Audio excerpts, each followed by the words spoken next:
I think we are double dipping on topics here. We're going back for some more morality stuff. And that's just because we made this yesterday, and now I want to see if it lines up with what we read yesterday. If the Gemini-generated deep research lines up with the embodied cognition chapter on morality. One thing that I might want to do, actually, before we do that, is to see how we're doing in terms of, okay, we need to post December summary to Substack. We got to see how we're doing in terms of our to-dos here, and we're not doing great. Making sense of meaning and understanding. This should be moved back.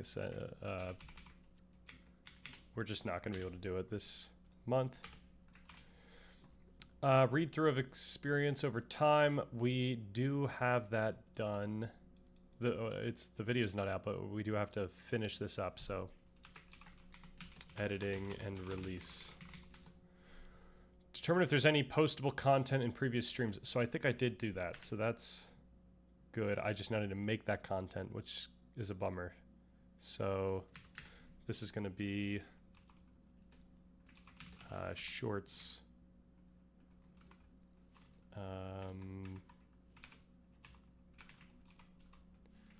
Okay, I've got my really hot tea right in front of my keys. And this is going to be make shorts from previous streams. Figure out TikTok workflow. YouTube, TikTok workflow. Basically, how can I post it to both at the same time, ideally? Okay, retrospective on consciousness. I don't think I'm going to get this out. I'm still kind of thinking through these ideas, so I don't know if I want to rush that. Basically, I want to do like a video or an article that talks about how we get to where we got, which would be following the document that we started that one time. All right, read through the nuances of the theory. Okay, so this is all kind of under this. This is not going to happen before the new year. Build a series of questions to ask other content creators in the space. So maybe we can do that. Maybe we should set up our networking stack, whatever we would call that. Networking brainstorm. Yo, Dharmadam, what's good? How are we? We're doing well. We are up to 13 minutes now of the meditations. I guess I haven't done a 13. I did a 12:55 today, so tomorrow is going to be a 13-minuter. So pretty slow and steady. We're oh yeah. No, it's definitely nice. It definitely feels like I'm just training my focus in some sense, and I'm excited to see where that leads. And I'm excited to. I want to really have an intuition, even though it's not going to be obviously the best I could have, by the time we go into the topics in March. So that'll be cool. The mind gym, yeah, absolutely. Getting those reps in. Okay, so this is something that we should do on stream. Build a series of questions to ask other content creators in the space. What should be included in the doc? So I already have questions here, but it would be fun to just have like a day where we talk about that, or maybe just half a day.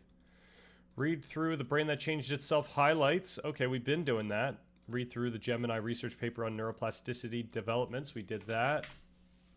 Research comprehensive marketing plan. This isn't absolutely necessary yet, so I'm going to just move this back. Like, I don't know if I've said this for the past like year and a half, but I don't know if we need to rush the growth of this channel. Like, there's just so much that we have to do to prepare for like a larger audience, just like literally just to have all this information down, that even though it would be fun for, a lot of people would enjoy the growth here, there's not like a huge reason why we have to be big really fast. So of course, unless what we're talking about here is actually helping people, helping listeners, and if more people were here, then I would be helping more listeners. So that's a good argument for why we should grow faster. But okay, read through the brain that changes itself. Highlights. Okay, so we did that. Oh, right. We've been reading through the Routledge Handbook of Cognition highlights, which I think I might even be able to finish reading this by the end of the month as well. So this isn't looking too bad. Complete part 1 referencing effort. Oh man, I keep pushing that back, but I will work on that on my break here, because that's going to be really important for me to just keep adding in.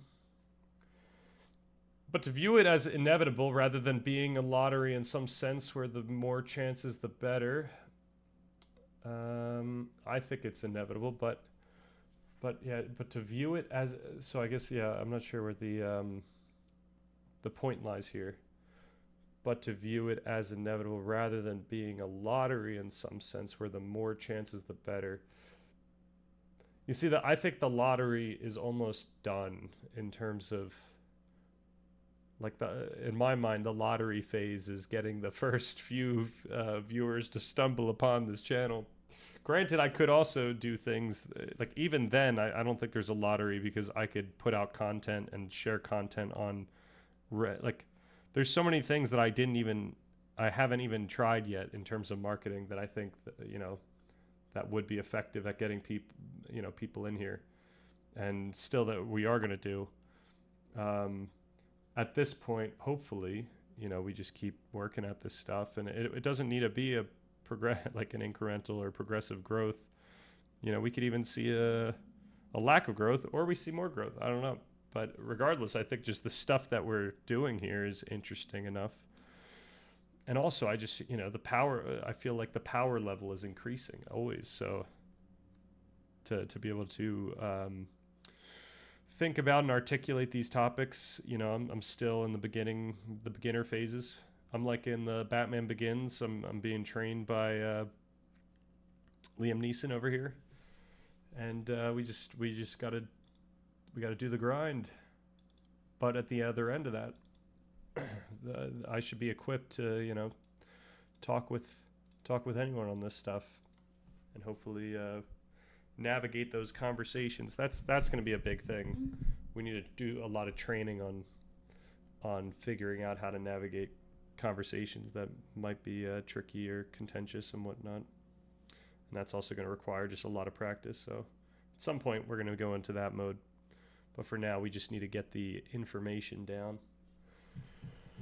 The way of thinking about things and the way of speaking it into existence. Okay, so after that, though, I don't know what we do for these last 3 days. We could just do like finishing up. I'll just say TBD. TBD. I will not be on 31st. I might be on the 1st, though.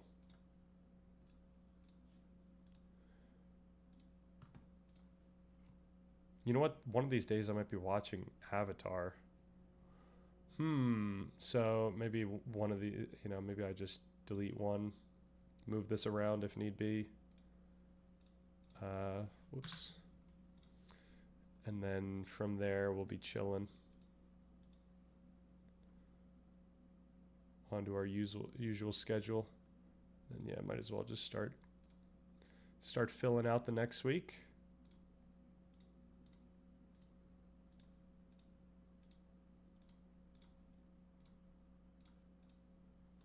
And then once I'm done this, we could get into the stuff. All right. Yeah, so we generated this yesterday. I'm kind of just curious if Gemini comes up with something similar to what we read yesterday, given that this is like a pretty important topic. Granted, as I mentioned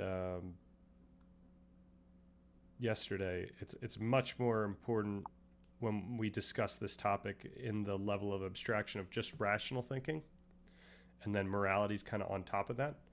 But just for the fun of it, we could do the moral viewing this time. We'll do the we'll look into rationality as a topic in April, so we can go all out there. Yo, Onion Helmet, what's good? We are popping off. That's our motto. Pop off every day.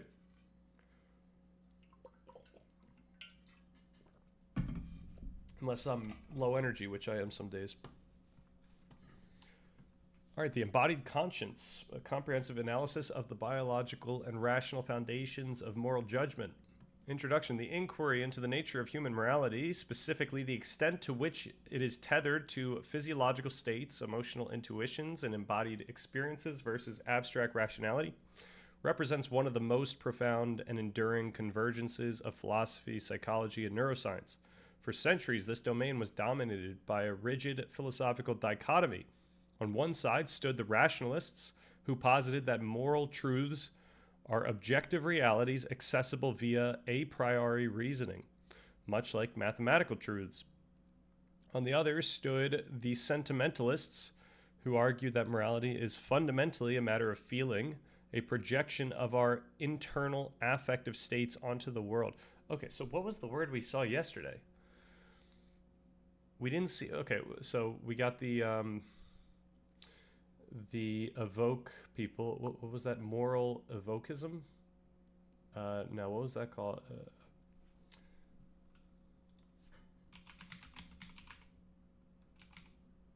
What was that phrase?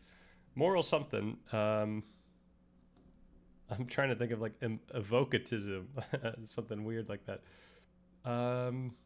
Not evoke. No, it was emote.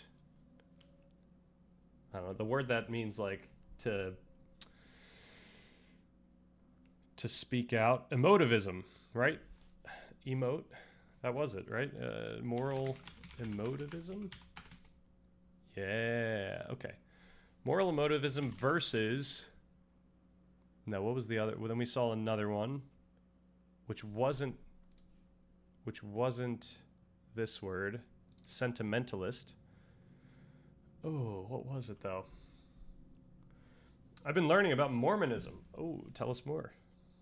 What's the most interesting thing you've learned?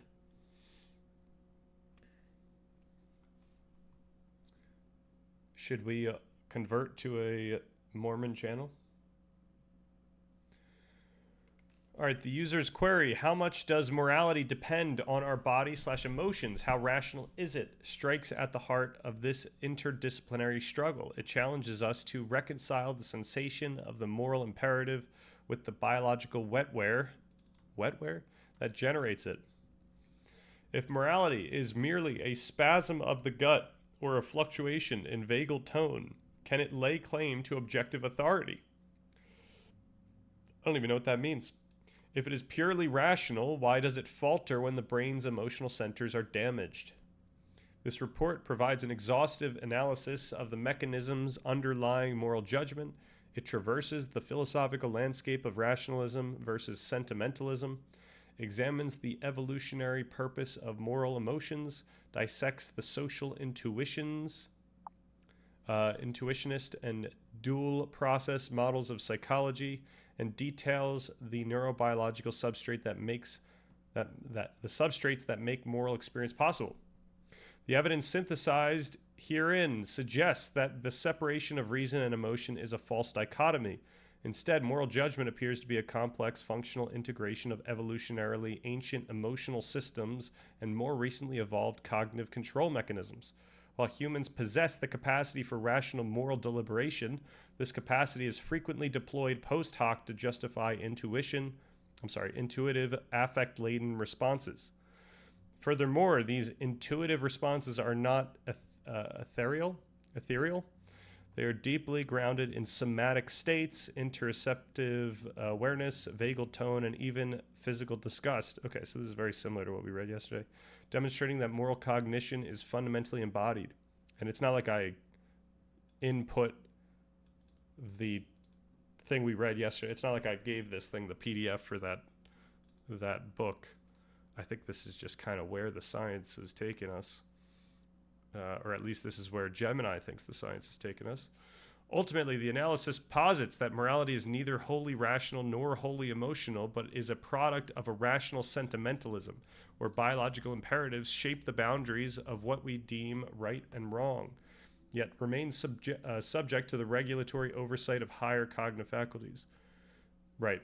And, we can go into how much the higher cognitive faculties are intertwined with emotions at a later date. We can consider how those faculties work and what it means in regards to pattern recognition and memory formation. Yo, Sirkar, what's good? We're talking about morality today. Welcome everyone. Thank you for the raid. But their scriptures are interesting. They are also way more influential than you think.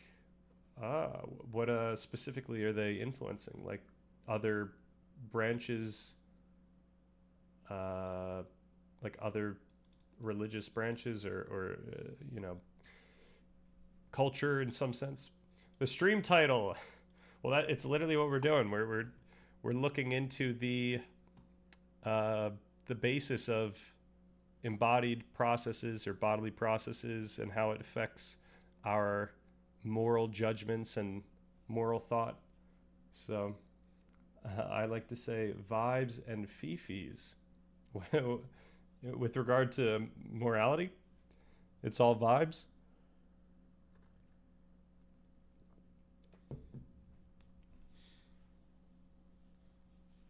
Okay, I do want to get a sense of the taxonomy of moral frameworks here. Can you broaden my taxonomy of moral frameworks in this realm?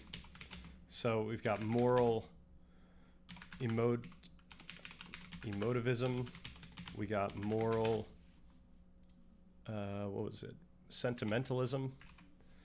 We got moral rational, ...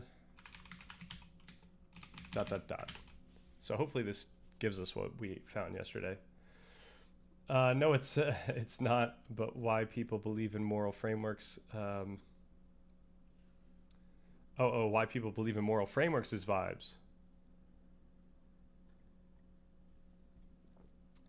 Like people just vibe with whichever one sounds right to them. All right, here's a broadened taxonomy of moral frameworks related to the nature of moral judgment and the source of moral knowledge, moral epistemology. This list expands on your initial set by including related, contrasting, and nuanced positions. All right, non-cognitive frameworks. These views generally hold that moral statements do not express beliefs or propositions that can be true or false. Wow. Instead, they express attitudes, emotions, or commands. All right, so moral emotivism, the view that moral judgments are expressions of emotional attitudes. For example, saying stealing is wrong is essentially saying boo to stealing, or, you shouldn't steal. It denies that moral claims state facts. Okay, moral prescriptivism. Okay, never mind. This, I guess, emotivism is just, it's very difficult to figure out the line in between these two, but I guess moral prescriptivism is what I just said, a step beyond emotivism. It argues that moral judgments are not just emotional outbursts. So it's not just like, this is literally saying, boo to stealing. Stealing is wrong. I don't like stealing. I don't like that it happens.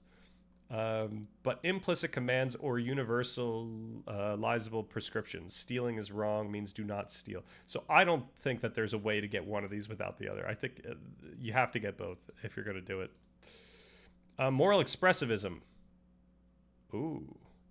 A more sophisticated descendant of emotivism. It suggests that moral language functions to express a complex state of mind, plans, commitments, or acceptance of norms, rather than to describe the world. Yet it mimics descriptive language in its grammar. Okay, this is great. This is great because this now like is connecting the semantic and the normative.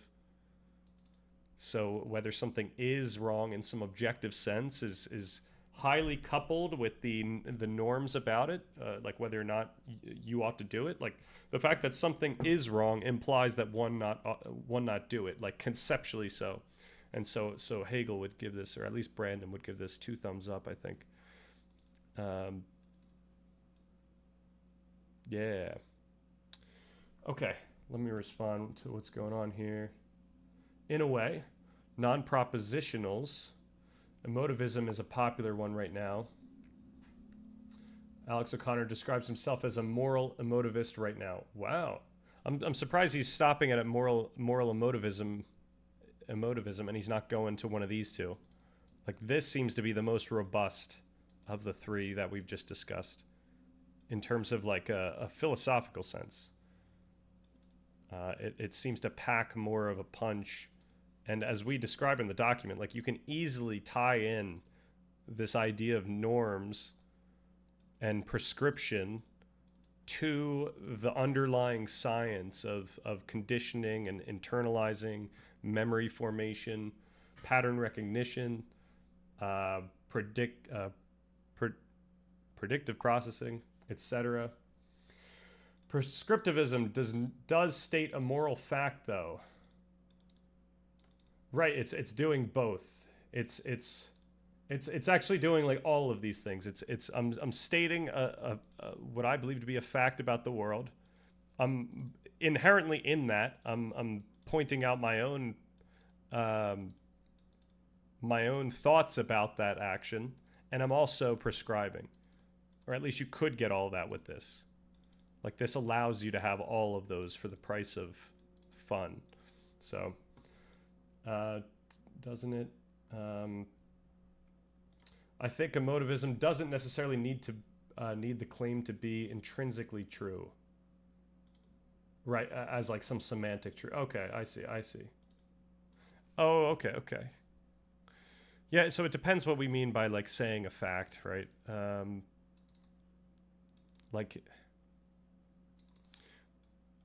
think you can get moral expressivism.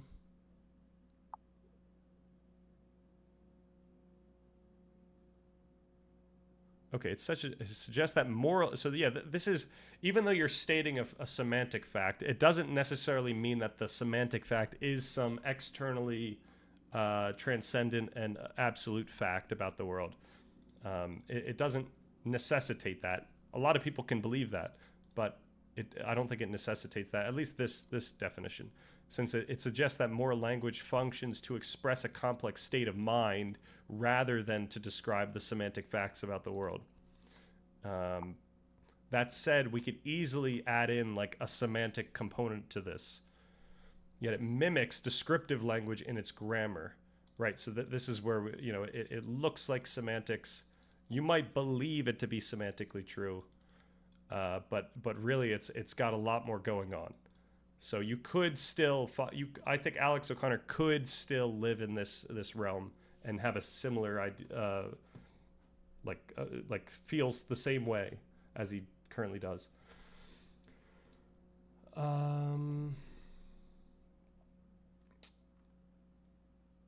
I think he may very well be more of expressivism. Yeah, I think Alex O'Connor and I would agree on a lot of things. And when I say that because I would also agree with this type of view. Like a moral realist versus a relativist. Correct? All right, here's what I found out. Kind of off topic, but I think it's interesting. All right, let it rip. Emotivism can be descriptive, right? I think he would. The conversation didn't allow him to expand upon it more. Was it a recent conversation?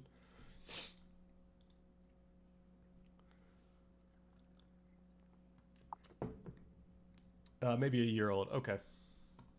Yeah, I'm curious where he's at now. So it seems like he puts a lot of thought into these things. So that usually when you think about things a lot, you could have a trajectory through ideas. Whoa. Actually, it was funny. JetBlue, Marriott International, the hotels are Mormon owned. The LDS Church itself has a net worth of some 265 billion. The CEO of Neuralink, Birchall, is a Mormon. 68.5% of Tonga, 43% of Samoa, and 34% of American Samoa is Mormon. This is not counting all of the other Pacific islands such as Niue, Kiribati, the Marshall Islands, okay, and French Polynesia. They're all where they're over 10% of the population, and a significant minority in other island nations too. LDS Church is mainly real estate assets. Nice, it's insane.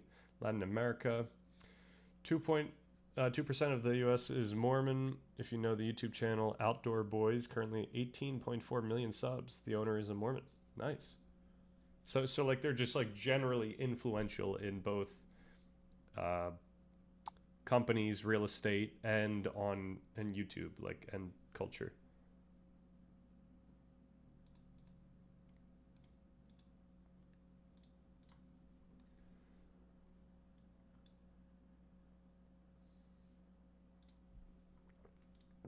Yeah, thank you. Thanks for popping in. Thanks for the raid. I appreciate it. I need to get ready for Disney. Yo, that's hype. Enjoy. Have fun.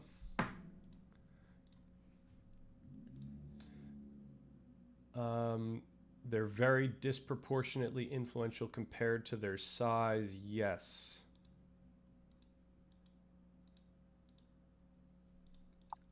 Yeah, I mean, that's one way of looking at it. There's a lot of companies.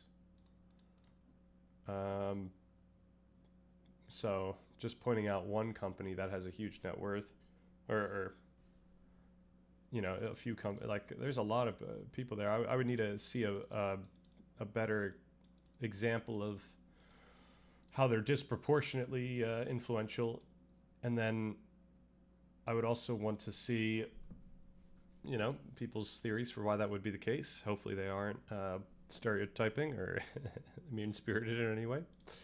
This isn't counting Mitt Romney, who literally almost became the president of the United States, right? Bill Gates is very influential for his size. I believe he's only 5'8". Very nice change box. Very nice. Okay. All right, so then we've got quasi-realism, a branch of expressivism championed by Simon Blackburn that claims we earned the right to talk as if moral facts exist, using terms like true or fact, because of the disciplined nature of our moral discourse, even though the underlying reality is projective, not descriptive. Ooh, okay, we need to get into that. What does that mean? For quasi-realism, what does it mean for us to have a disciplined nature of our moral discourse? All right, and then the cognitive frameworks, emotion, sentiment based. These views hold that moral judgments are beliefs that can be true or false, but the source of these truths are our access to them, or that our access to them is rooted in human sensibility. Interesting. I don't know how you get away with this. This is pretty tough. Moral sentimentalism, the view that moral distinctions are derived from emotional responses, sentiments, rather than pure reason. Okay, but what would that mean? What would it mean for it to be true or false then? Classic sentimentalism is Humean. Moral vice and virtue are defined by the feelings of approval or disapproval they trigger in an observer. Neo-sentimentalism, fitting attitude theories. To judge something as wrong is to judge that it merits or is fitting for a specific emotional response like guilt or indignation, bridging the gap between feeling and reason. Virtue ethics, affective varieties. While often structural, many forms of virtue ethics, like Aristotle's, emphasize the training of emotions so that the virtuous person does not only does the right thing, but feels the right way about it. Oh, this is crazy. This is cool. All right, so there's like difficulties with each of these though. One being like, how do you know that your conscience uh, isn't calibrated to do something that everyone else on the planet thinks is evil, and for you, you think it's good. You're following the feelings, and it's leading you in a place where other people might say is not good. So you can't hold like it to be true because just because you feel it to be that way. So that's an issue. Uh, the training of emotions is what we end up, pushing for, but we don't assume that there's just a right way about it already, and you train your emotions to get to the right way. It's more of like the morality in our view, in the view that the document's going to eventually take, is going to be about the process of finding what is moral. It's going to be a responsibility to stay engaged with our moral understanding and our relationship with whatever, God or your conscience or the world or others. It's something where you can't just, it's not a one and done thing, and it requires a relationship over time. They're very disproportionately influential compared to their size. Yes, this isn't counting that Romney, who literally almost, okay, I'm sorry, I jumped the gun. It would seem to me that this philosophy is pushing towards intent as causal. Oh, okay, it's pushing towards intent as causal. What does intent as causal mean?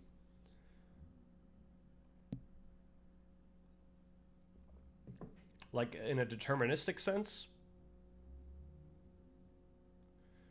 This philosophy is pushing towards a notion of our moral judgments in the moment being predisposed in some sense. And we could consider what the predisposition means here, like what is contributing to us being predisposed to think something to be moral and not. And, we can base it on, or we can point out our past understanding, things that we've learned, past experiences. We could also point out, as we are in these discussions, our bodily influences in the moment. So, as we discussed yesterday, you smell something fishy and that predisposes you to think the way that you do. And that doesn't mean that it's completely causing what you feel, but it's affecting what you feel. It would seem to me this philosophy, okay, notice that it was saying that this is about how action triggers something else. Therefore, it's pushing the causality back to the origin or the intent. Oh, when you said this philosophy, okay, I don't think you're referring to the philosophy I'm pushing here. You're pointing out one of these two, moral sentimentalism or virtue ethics, I think. It's pushing the causality back to the origin or the intent. I think I know what you're getting at, but I'm not sure. All right, cognitive frameworks, reason-based. These views argue that moral truths are discovered through intellect and reasoning, independent of emotion. So moral rationalism, the view that moral principles are knowable a priori through reason alone, much like mathematical truths.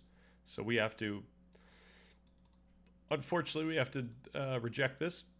Moral intuitionism, the view that basic moral truths are self-evident to a mature mind. We have to reject this as well. This is way too ambiguous.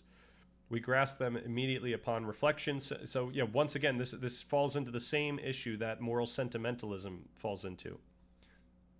That if it's just your intuition upon reflection that is guiding your what you believe to be morally true, then, or morally self-evident, then you can find yourself in a position where your conscience is calibrated to do things that other people would find to be heinous. So, okay, realist and anti-realist distinctions. These frameworks address whether moral facts exist independently of human minds. Okay, these frameworks address whether moral facts exist independently of human minds. Moral realism, the belief that moral facts exist objectively independent of what anyone thinks or feels. This is the thing that I mainly try to challenge every day almost. Naturalism, moral facts are natural facts. For example, good equates to conducive to happiness or evolutionary fitness and can be studied empirically. Well, okay, you can take this route, but I don't know if people, I don't think when people think about morality, they're referring to this. Like, this is a very specific perspective on morality that we could take. And it would be interesting if you tried to leverage this. The problem is that our society changes in significant ways. So what has led to evolutionary fitness might not lead to happiness today. And also what leads to happiness today is slightly ambiguous, as we, discuss all the time with regard to like the moral landscape and just utilitarianism in general. It's difficult to consider what happiness means and how much happiness balances out suffering, and there's just there's a lot to unpack with the notion of happiness. That being said, I imagine like the moral landscape is a sort of naturalism.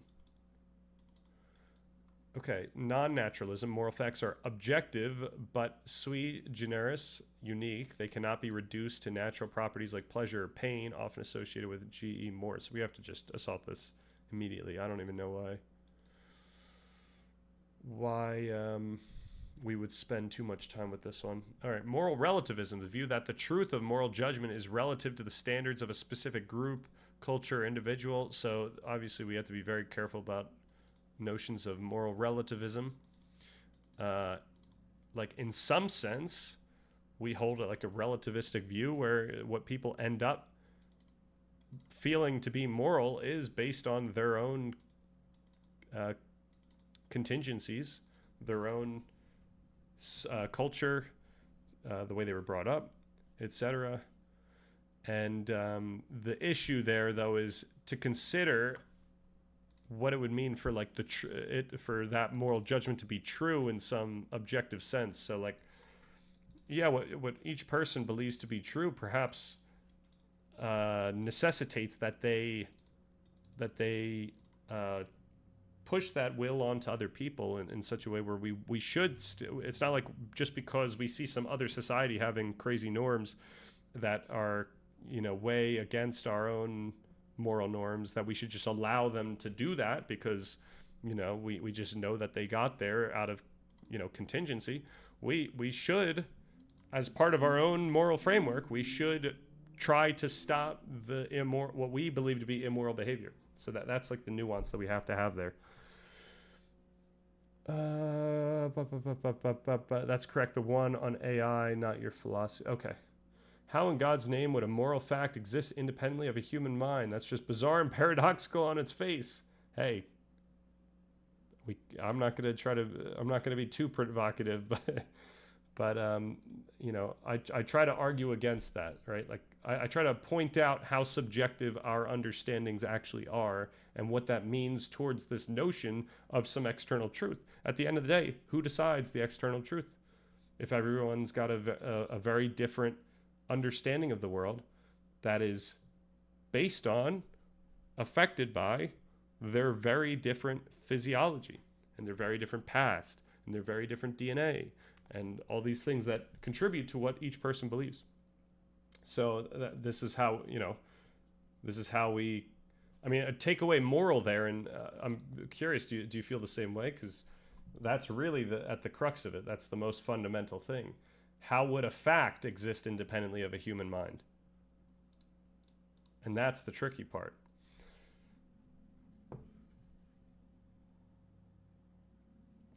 I guess you might think that like a moral fact has to do with people and therefore it can't exist independently. But I'm trying to point out that facts in general are experienced in the moment, or they could be written down, and they could be read and stuff like that. But yeah, to know that to feel that a fact is true requires the experience in that moment. All right. Error theory, moral nihilism, the view that moral language tries to state objective facts, unlike emotivism, but fails because no such facts exist. Therefore, all positive moral claims are technically false. Right, so we have to now talk about what we're trying to do. But yeah, this is actually like a great philosophy to as a foil, because it really it really forces us to take up a normative pragmatism that allows us to make clear. It's like pointing out the elephant in the room. That what are we trying to do? Like, what is the point here? And yeah, why shouldn't we just say that all moral claims are false if everyone's got a different understanding of the world, and therefore everyone's view of what is true and false is actually kind of different in some sense? We have to point out, that yeah, this is difficult, and once it comes to the society level, like once we get to the social level, we need to consider how we can aggregate moral opinions for the sake of people's well-being. And at the end of the day, it kind of comes down to what people are compelled by, and it comes down to discussions and this whole social dynamic. But yeah, if someone tells you, if the thing that's morally right is to drink the Kool-Aid, then everyone just dies, and that's it. Everyone thought that was morally moral to do in that moment. All right, constructivist frameworks. These views try to find a middle ground, arguing that moral truths are constructed by human agents under specific conditions. Okay. So now, yeah, so in each of these cases, we're talking about something different when we're talking about moral truths, pretty much. And that's something to point out. So in this view, I would think that like moral truth is something more like a societal moral truth, which we can easily talk about as something that exists, as something that is still a little ambiguous, but you could at least like think about it in the level of abstraction of people operating as if this is true, and each person has a pragmatically similar understanding of this truth, that they will operate under that truth, such as you should not kill and whatnot. And obviously it's not like no one does that in our country, or in this country, in the country I exist in, or in any country, but most people abide by this truth that that everyone pragmatically understands similarly enough. Now, you might understand that, or you might argue like, well, what do you mean by pragmatically similar understanding? Isn't it obvious what killing is? But I would point out that what people think of as like what killing would be, or what necessary or unnecessary killing would be, is like very much subjective, which is why people will kill, because they think it's like morally fine to do if they need to like feed their family or something like that, or if they have to defend themselves, and so the question is like, do people differ, or not the question, but the other thing is like people differ in what it would mean for you to defend yourself, when you should or should not. There's so much ambiguity in even just understanding that type of true axiom, that moral truth. Notice the huge difference between individual truth, shared truth, and independent truth. Oh, what is the? I'm wondering what you're getting at here. Individual truth, shared truth, and independent truth. I guess mainly I'm wondering the difference between individual and independent truth. Or are you just saying the difference between individuals' understanding of moral truths? All right, then we got contractarianism, contractualism, moral norms. Oh, actually, I didn't read this one. Moral truths are neither external objects, objective facts, nor mere expressions of feelings. Instead, they are the output of a correct procedure of practical reasoning. Okay, so this is a little ambiguous. What would be the correct procedure? Because it's a moral judgment as to what the procedure should be, right? It's like, you know, what defines a correct procedure here? You have a paradox now. You need the moral truth about what the procedure should be, but you need the procedure to get the moral truth. So justice is when is what rational actors would agree to they would agree to behind a veil of ignorance. Okay, so this is the Rawlsian judgment of what a correct procedure is. All right, moral norms derive their authority from a mutual agreement or social contract among individuals. Contractarianism.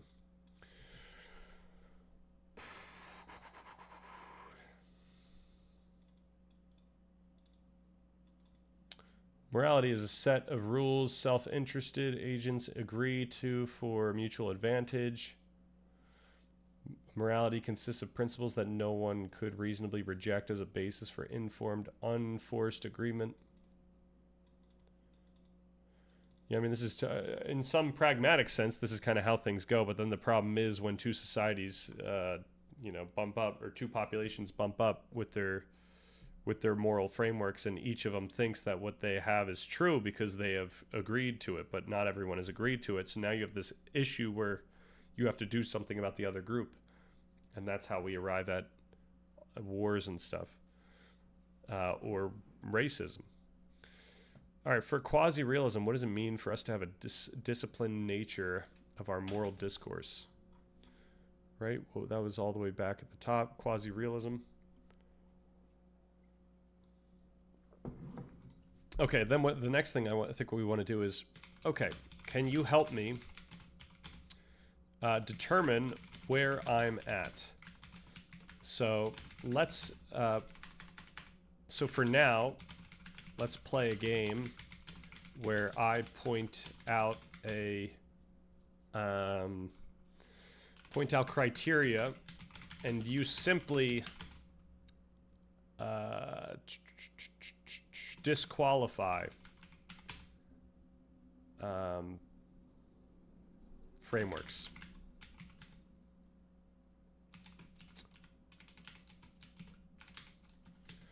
All right, in quasi-realism, the disciplined nature of moral discourse is the crucial bridge that allows a non-realist who believes morality is just feelings/projections to talk like a realist who believes morality is fact.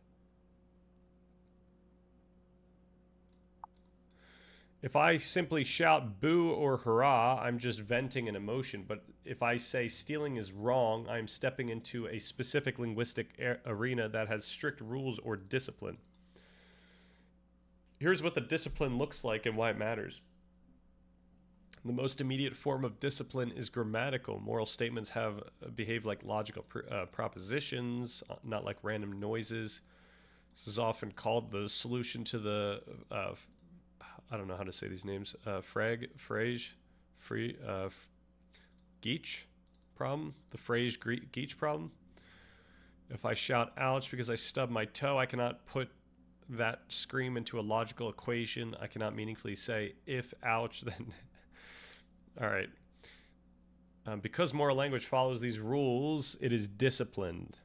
The quasi-realist argues that because our moral talk handles this logic perfectly, we earn the right to treat it as it. Okay, so this is going too far in my book to like try to make a rule set out of this, when I do think it comes down to vibes for each person, and vibes can come from rational thinking, or thinking that is highly developed via their culture that feels rational. All right, in the realm of pure preference, like sundae ice cream flavors, you are allowed to be inconsistent. In morality, you are not. Okay, so we got to get out of here. We got to get out of this land. I'm actually going to just try to wipe this from Gemini's memory. If I can, I can. All right, first, let's get rid of any framework that would have trouble with the reality that people's conscience can be calibrated to the point where they do things that others, and perhaps most others, find reprehensible. For example, Ordinary Men. That's the book about the ordinary men who became Nazis. So that's the big example there. Individual truth only has to be consistent internally. Independent truth is seen by anyone regardless of perspective. Okay, so I think I'm trying to assault. Well, yeah. So what's the difference between independent truth and what you just said? Yeah, the moral fact exists independently of a human mind, or is that what you're getting at? The independent truth is the thing that you're saying is incoherent. That the felt sense of truth comes from perspective. Your framework disqualification method is genius here. Keep using it. Thank you. We cannot talk about ethics as we do science. We must live ethics. At most, we should describe ethics.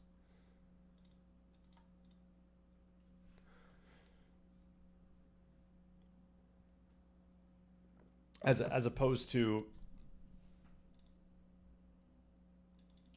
or yeah, I guess when you say we should describe ethics, are you pointing out like something about the methodology of how we develop ethics and how we make ethics clear and how we institute that into our society, or are you making a different case?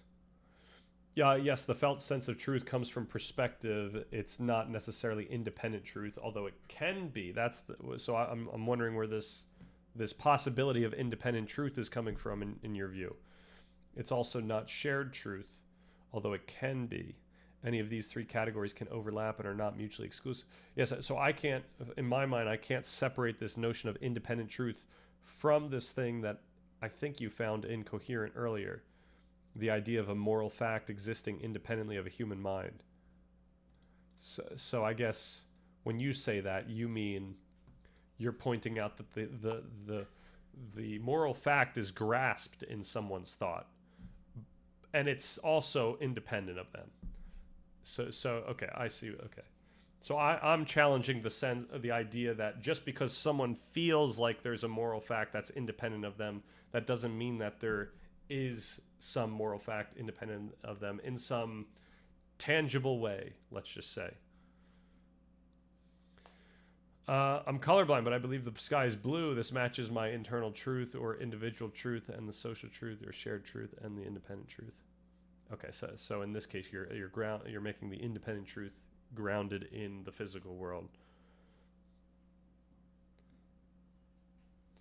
So there's a dualism here.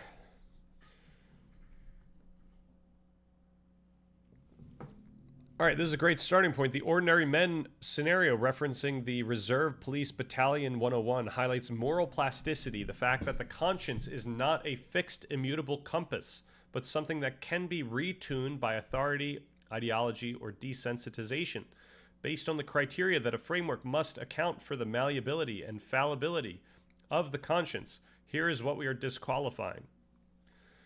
Naive moral intuitionism. Why it fails here. This framework relies on the idea that moral truths are self-evident and accessible to any mature mind, just like realizing 2 + 2 = 4. If moral truths are self-evident, like do not murder innocent people, it becomes incredibly difficult to explain how thousands of ordinary people could simply fail to see them. You get in this crazy discussion of like what it would mean for to be a mature mind, and you'd have to be like, they were evil. That's not a mature mind, and there's nowhere to go with that. If I was arguing with someone who said that, the argument's over. We can't move forward. Intuitionism suggests struggles to explain deep systemic moral divergence. Okay.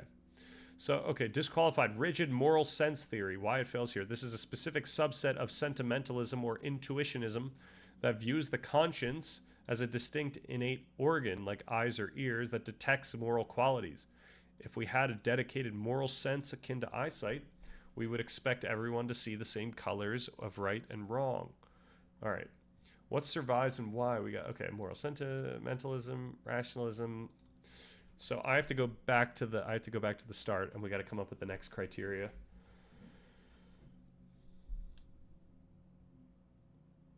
2 + 2 = 4 is not self-evident. One must understand the concept of numbers as well as addition and equality. Absolutely.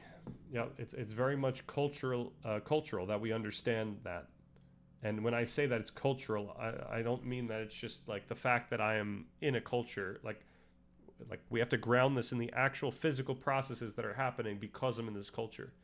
It was a lot of learning and internalization and conditioning that leads me to understand what a 2 is when I look at that visual stimuli. And yeah, it just feels like it now exists independently of me.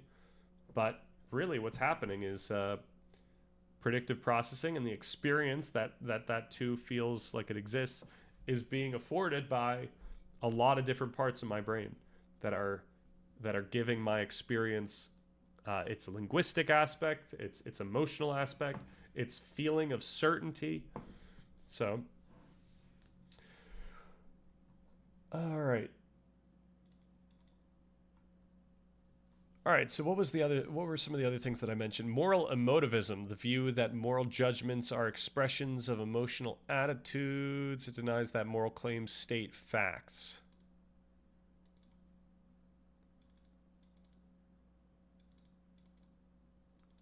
Okay. Should I go with a heavy hitter? I feel like I should go with the low-hanging fruit first. Like the view that moral principles are knowable a priori through reason alone. Okay. Following on this train of thought, we need to point out that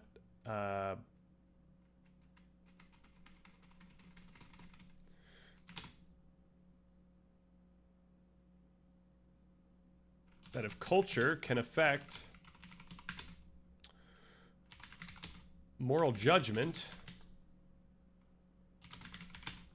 then we can't hold that moral judgment is solely rational unless we hold that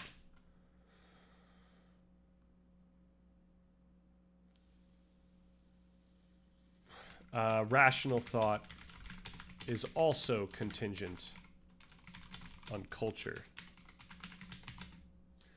Now, we do have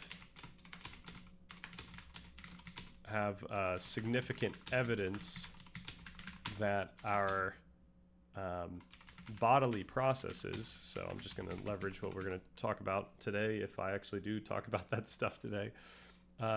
We do have significant evidence that our bodily processes affect our moral judgments, at least slightly and subtly, unconsciously.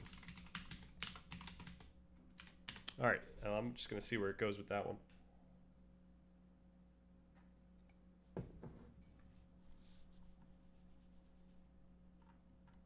What else could we get? Could we try to pick off?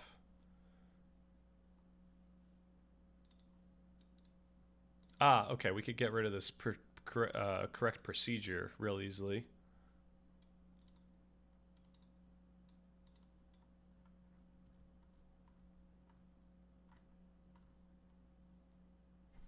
Okay, if rationality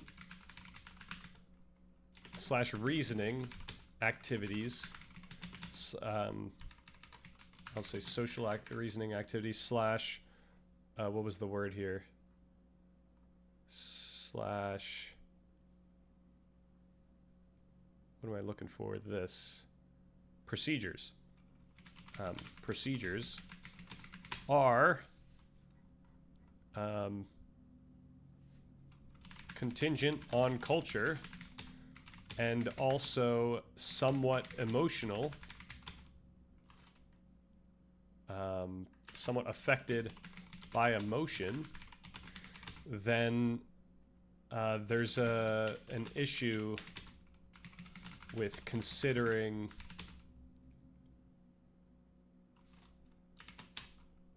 with believing in true rational laws, social reasoning, norms. Actually, no, I should say prescriptions, maybe. Oughts. And social procedures. And there's an issue with believing in true of these things.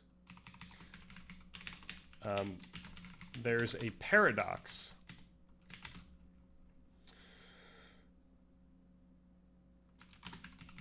In order to determine what is morally true, one must follow the true procedure, and what constitutes the moral procedure requires a moral procedure. I don't know if it'll probably understand what I'm saying. In other words, people might not, actually no, I'm not going to say might not, will disagree on what is a moral way of getting to the moral truth. Okay, that's going to be the next one. Here we go. This is a decisive cut. You are introducing the criterion of embodied and enculturated cognition. You are essentially arguing that because the hardware, the body, and the software, culture, fundamentally alter the output, moral judgment, we cannot treat morality as a product of pure software, reason, running in a vacuum. Here is what gets disqualified on the reality of physiological and cultural interference. Disqualified, strict moral rationalism.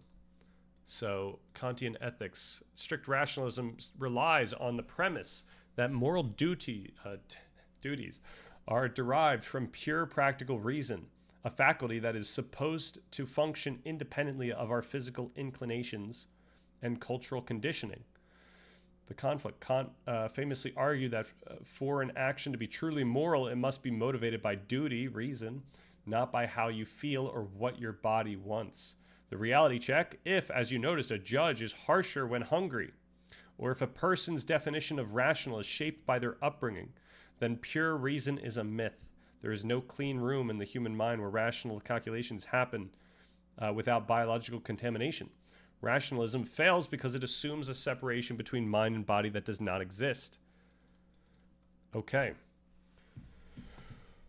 Disqualified, Platonist moral realism, non-naturalism.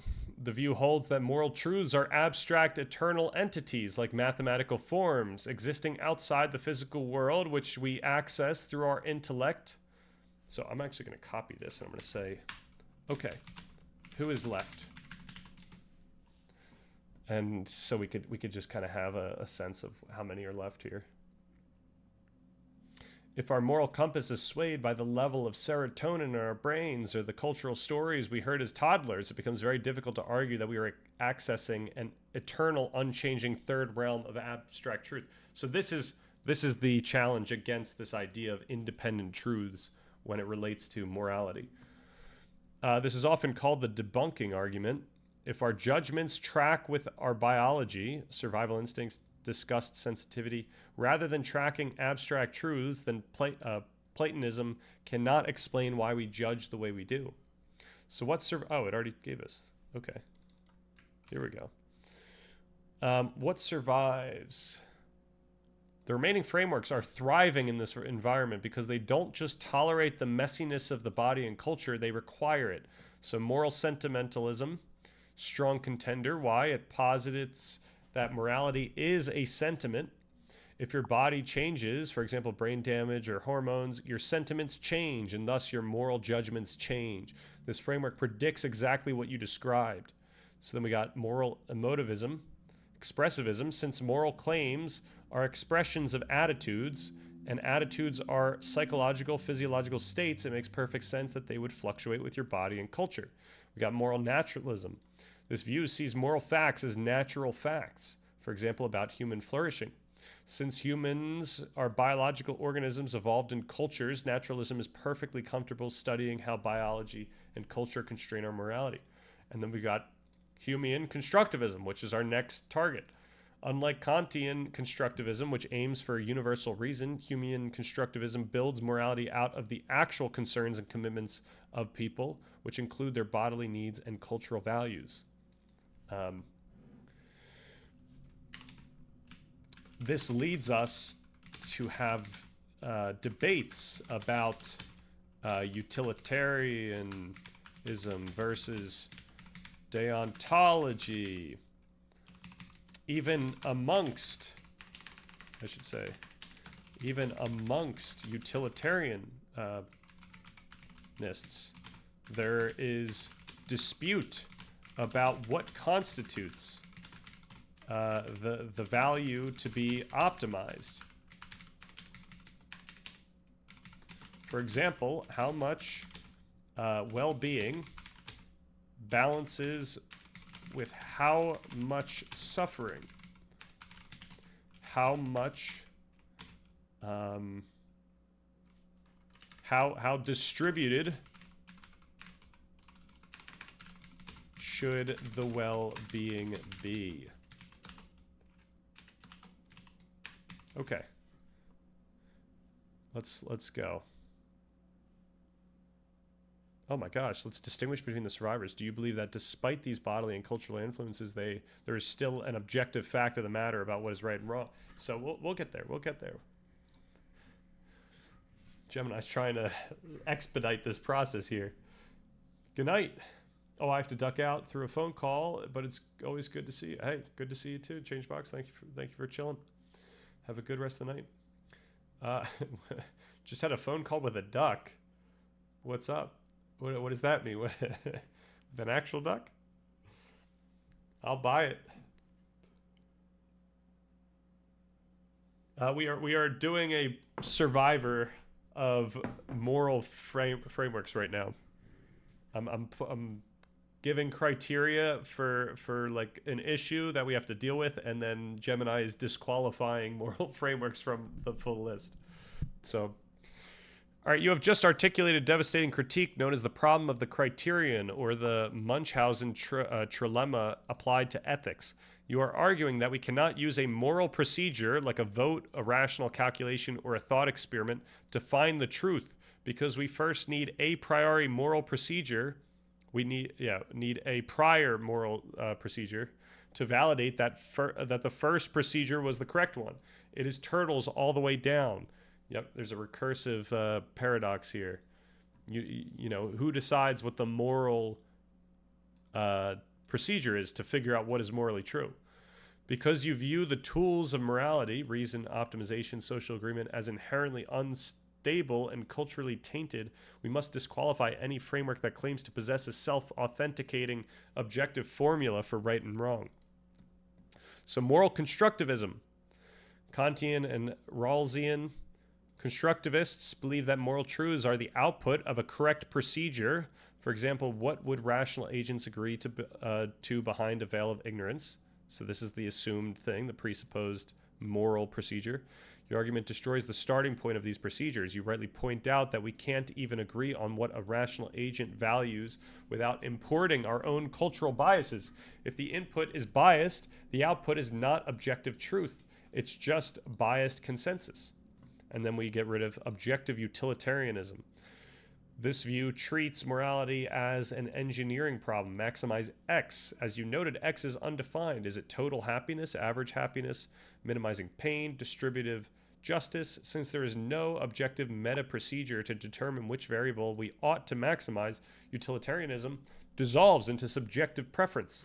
It cannot claim to be the singular science of morality. if its foundational variables are chosen arbitrarily. And you could argue that it's not arbitrarily, but you do have to argue that it's somewhat arbitrary, right? Like this would be like the semantic, this makes it seem like the entire thing is arbitrary, but at least if more than 0 is arbitrary, then it can't have a hold on an objective truth. That's the point. So what survives? The anti-foundationalists. We are now left with the frameworks that admit there is no neutral objective ground to stand on. These views accept that we are trapped inside our own biology and culture. We got moral emotivism, expressivism. It completely sidesteps your paradox. It says you are right, there is no true procedure. When we debate utilitarian versus deontology, we aren't arguing over facts, we are just expressing different emotional commitments. It accepts that reasoning in ethics is mostly post hoc rationalization of our feelings. Moral relativism, why it fits, it embraces the contingency you identified. It says, yes, moral truth is generated by procedures, but those procedures are only valid locally. The truth of a moral claim is strictly relative to the culture or framework you happen to be standing in. There is no view from nowhere. Okay. And then error theory, moral nihilism is still around. This is the most cynical survivor. It agrees with you that valid moral rules would require an objective procedure, but since, as you proved, no such procedure exists, morality is a sham. When people argue about right or utility, they are making a fundamental error. They are looking for objective answers in a world that only has subjective preferences. And then we got a pragmatic sentimentalism. This view stops looking for true laws and settles for what works for us. Okay, this is our winner. It admits our values are contingent and emotional, but argues we can still talk about them meaningfully, not as eternal truths, but as shared human projects. We don't need an objective procedure. We just need to get along. We use reason not to find truth, but to negotiate our clumsy social existence. Okay, the final distinguishing question. We are down to the anti-realist and pragmatist camp. To isolate your specific worldview, we need to know how you handle the consequences of this lack of objective truth. You see a culture that practices something you find undeniably horrific. For example, rigid caste slavery. You know their procedure, culture/reason, validates it, and yours condemns it. You know there is no objective God's eye view to say who is right. How do you respond? This is like an interview question that is impossible to answer, except we're going to answer it. All right, option A, the emotivist, expressivist route. I accept I can't prove them wrong with logic/facts, but I still fight them because my emotional commitment to freedom is stronger than my desire for logical proof. Morality is a battle of wills/emotions. That should stay on to the next round. Option B, the error theorist. Technically, neither of us is right. The universe doesn't care. My opposition to them is just a biological preference, like preferring chocolate over vanilla. But with guns, morality is an illusion. So we would want to get rid of this, but why, right? That's the question here. The pragmatist. I can't appeal to eternal truth, but I can appeal to shared consequences. I will try to persuade them that their way causes misery, hoping our shared biology makes them care about misery too. That seems naive, but so it would actually be somewhere in between option A and option C, honestly, that I think we can hold. But he was quacking on about something I couldn't really understand. Very nice. This is all just a linguistic misunderstanding. Uh-oh. Where's the... Oh, are you saying like what we've ended up with is the linguistic understanding? I think that's right. Like now we're just dealing with semantics and pragmatics of like really what are we trying to do? What are we trying to say? What are we trying to do?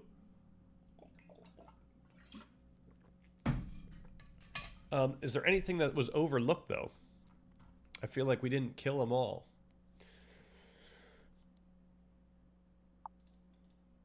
Moral emotivism.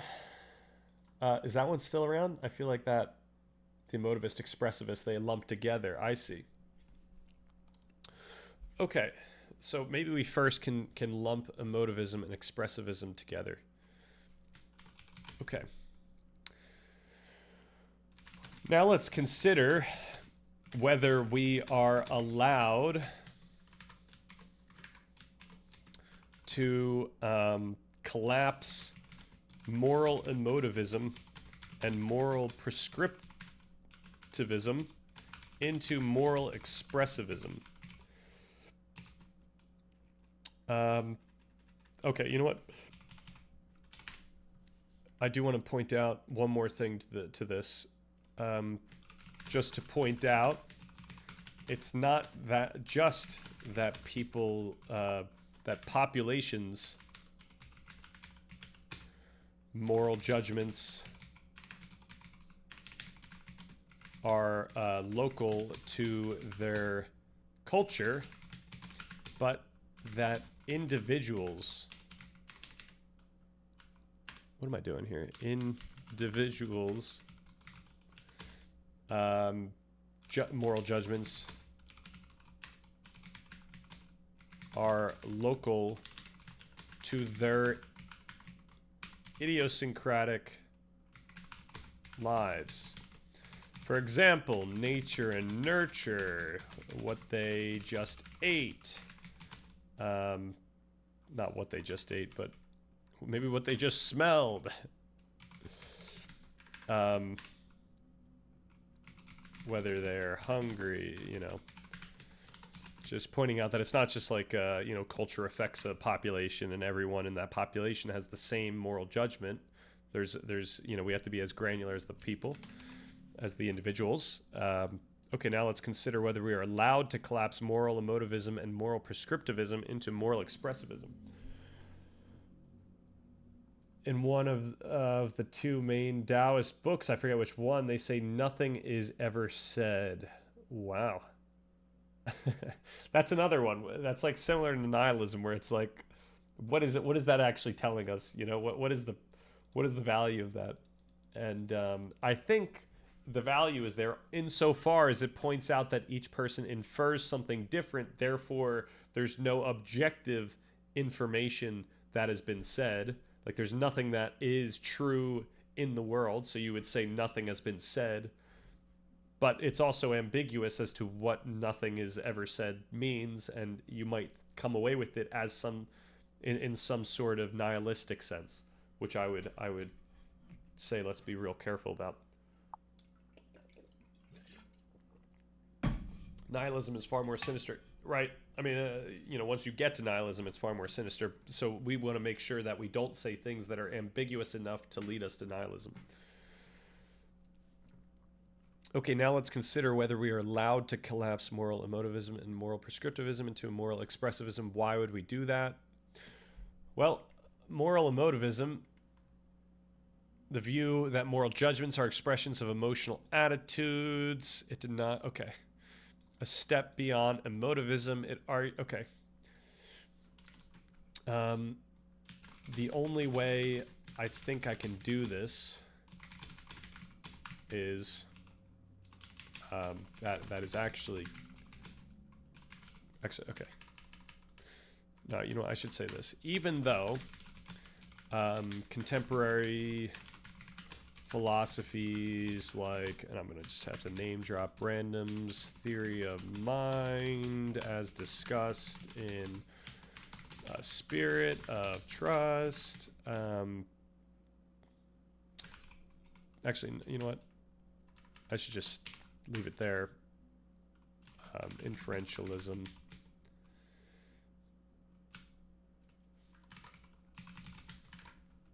Even though contemporary philosophies like Brandom's theory of mind, for example, inferentialism, and his discussions about the relatedness of concepts within a spirit of trust, even though contemporary philosophies like Brandom's theory of mind allow us to think about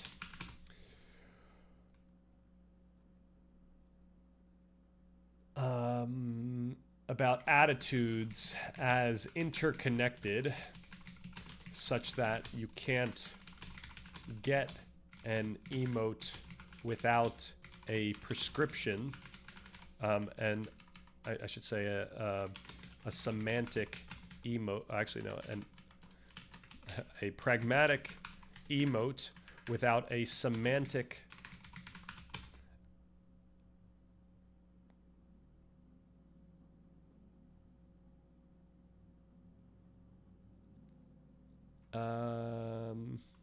opinion, attitude, and a normative prescription.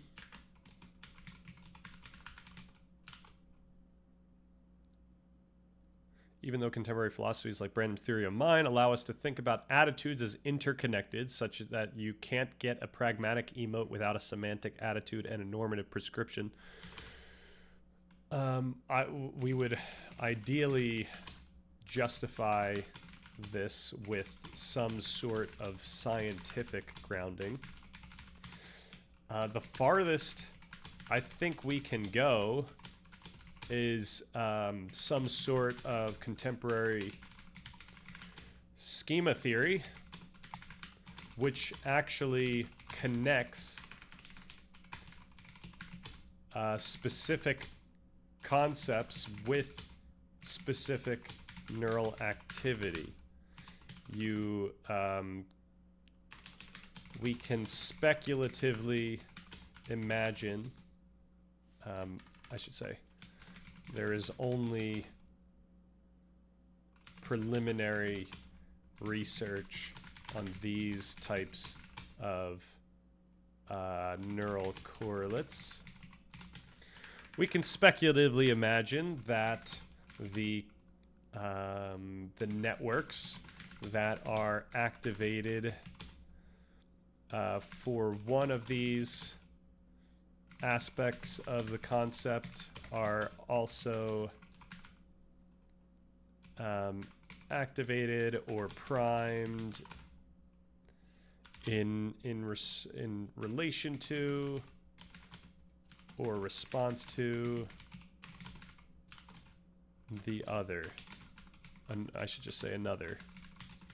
All right, that was the best I could say. That I don't know if there's a better argument. Like, you'd have to make the argument grounded in some science rather than the philosophy. The philosophy allows us to see this all easily together, but you know what? I should point out specifically.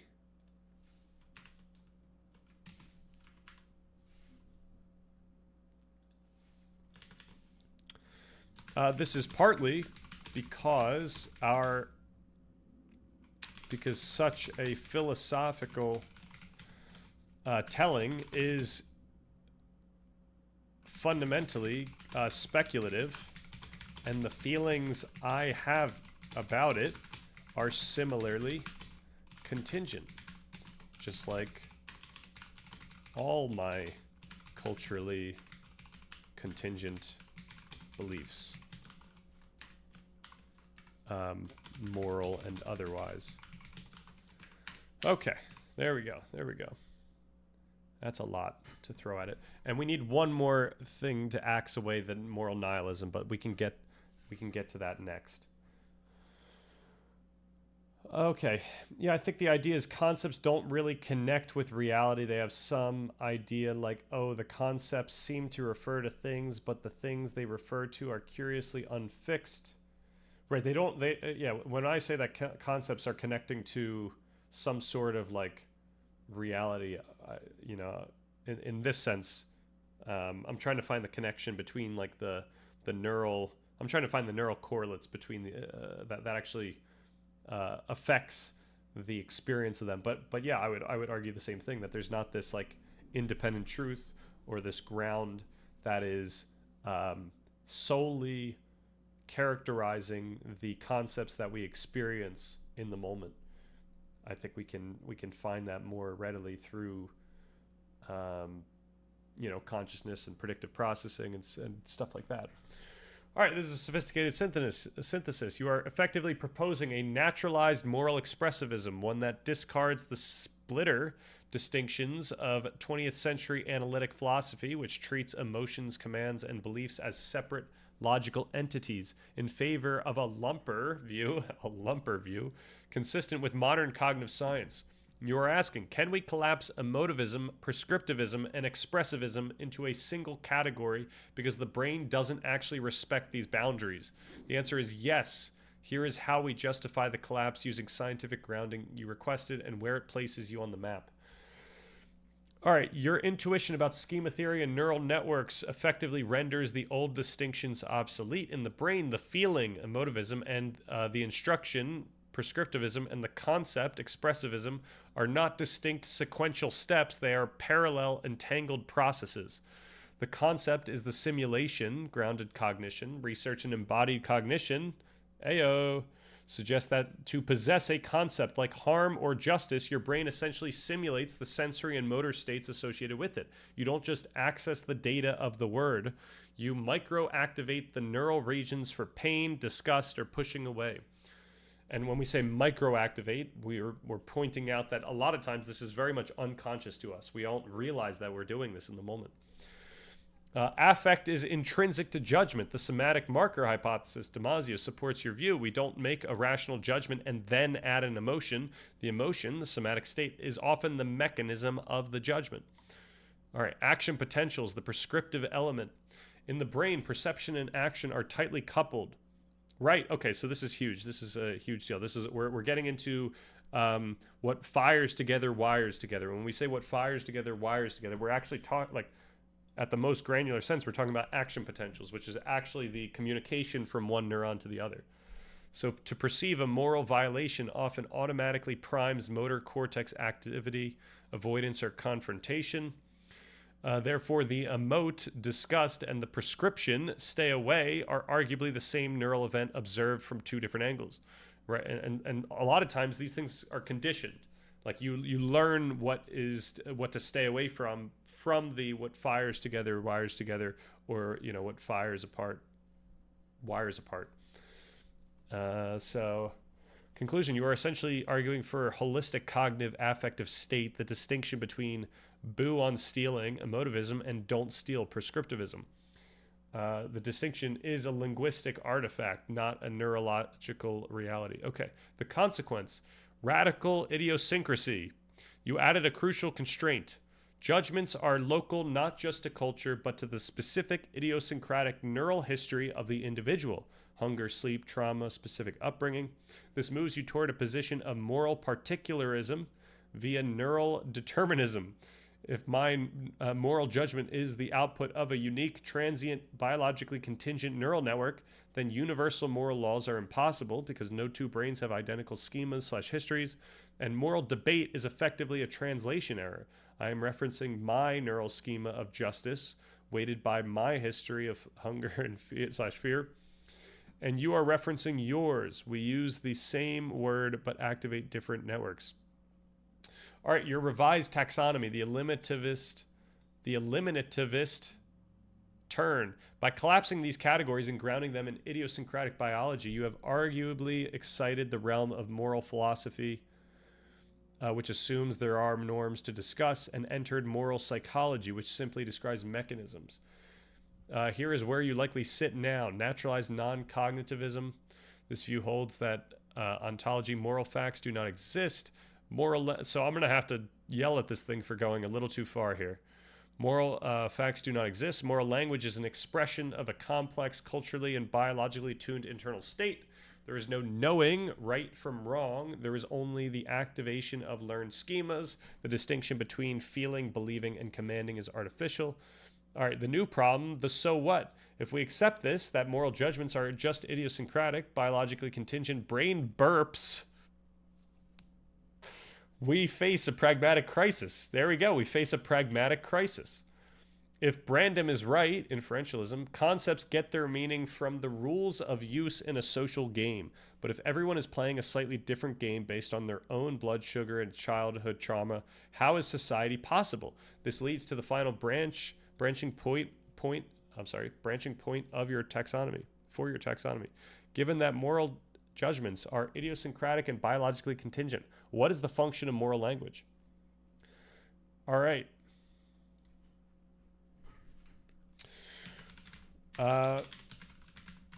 So I'm going to say write the radical the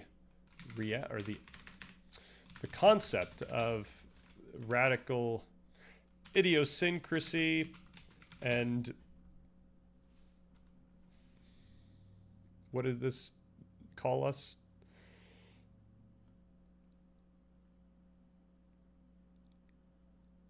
The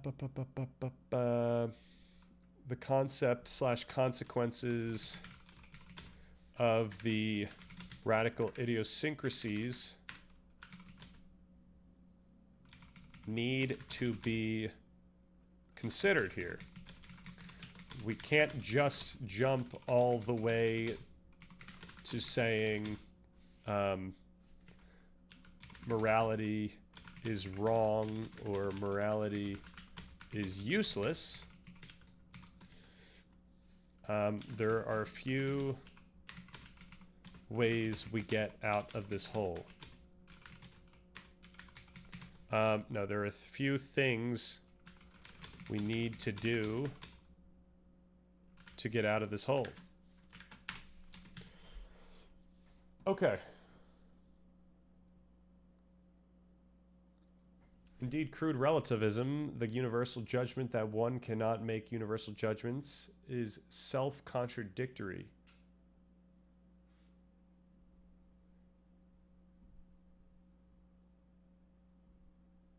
Ooh, who said that? Bro, almost let out a hearty chuckle at the burp line. That was really something.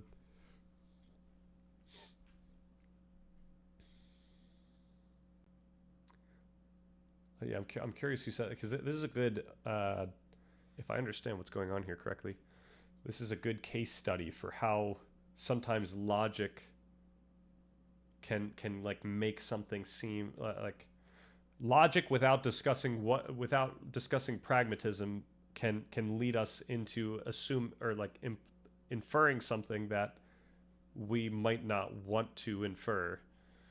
So, crude relativism, the universal judgment that one cannot make universal judgments is self-contradictory. Right, this is like, you know, how do we know that anything anyone says, or why should we consider anything anyone says as true if it would be, you know, if there's this paradox. And there is this paradox. That's the problem. There is a paradox here. It's an article on Wittgenstein. I believe it was Duncan Reichter. And yeah, we need pragmatism here. We need to discuss what we're trying to do in our discussion. And if, you know, we make clear what we're trying to do in this moral discussion as pragmatically affecting people's behavior for the sake of our own moral understanding or framework, then we can point out that such a quote by Reichter does not belong here, like doesn't do anything for this discussion. It points out a paradox that we've already said, yes, the paradox is there, but we don't care that the paradox is there. Because what we're trying to do is not find some like semantic logical truth in the world. We're trying to bring about positive change, or we're trying to maximize what we think is moral. You know, it comes down to a contingent discussion, or like literally contingent discussions, in the sense that our discussions about what we should be doing, like morally speaking, are contingent upon each of our individual understandings, but also our cultural understanding. Okay, so that was the first thing that we have to do here. Okay, the first major thing we need to point out is that although each person's understanding is unique, that doesn't mean that people in the same population, and broadly speaking as we could mean here, That doesn't mean that people in the same population don't have pragmatically similar understandings. And the question is, what defines pragmatic here? And we can look at this story pragmatically in the okay, by pointing out how we arrive at the understandings we arrive at. This would be a discussion about how humans evolved alongside culture. For example, the Baldwin effect. A discussion about predictive processing and social dynamics. So, for example, actually, a discussion about predictive processing. I should say affective cognition, predictive processing, no Oxford comma, and social dynamics. For example, what happens when someone's expectation of someone else's behavior is violated. But even bigger than that, like how we learn information from others to begin with.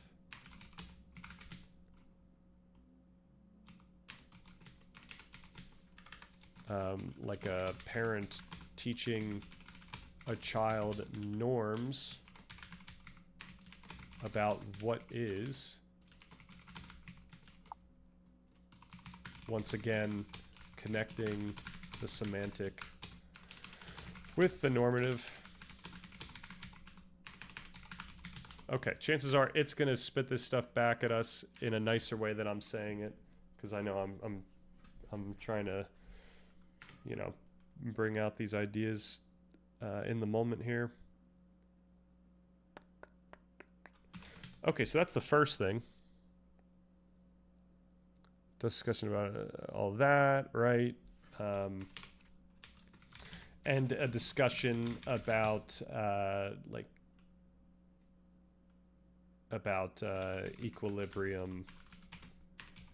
equilibria, about social equilibria.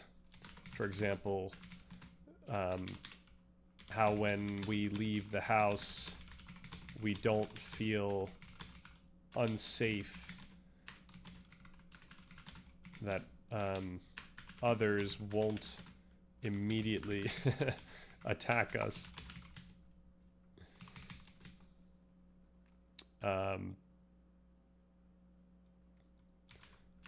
More broadly, this is a discussion about how we can go to a supermarket and speak in the same language and have conversations about specific complex topics, etc. Okay.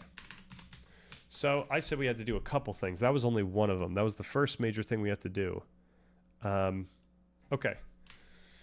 So then the second question, the second thing we need to do is consider pragmatically what we are trying to get at with morality. When we discuss morality, like we are in this very conversation, and like how other people discuss morality, either theoretically or in the moment, There's a better word for that. When we discuss morality, what are we trying to have happen? To answer that question, we must once again look to our pragmatically determined contingent moral contingent momentary moral understandings, which would be dynamic, changing even granularly from moment to moment, yet still pragmatically similar moment over time in many ways. Okay. What each person wants out of a moral discussion is idiosyncratic, is subjective.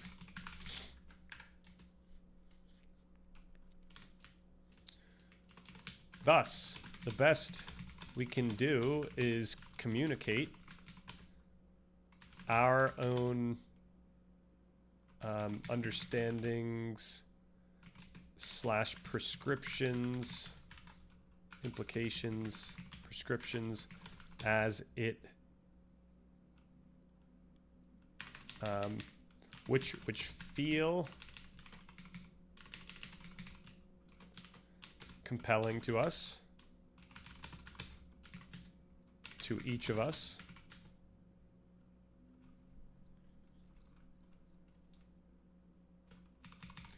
which might even feel true in some objective sense.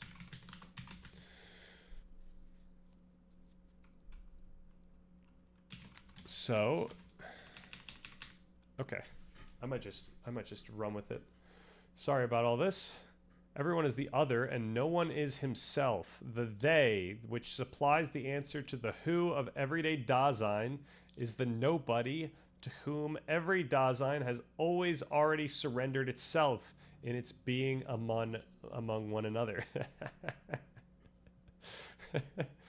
All right, let's translate. So the way to go about this, I think, oh, sorry about that. The way to go about this is to point out these key modes of being that Heidegger talks about. On one side, we are always open to possibilities, like we are always moving forward towards potential itself, not like concrete possibilities, but like potential.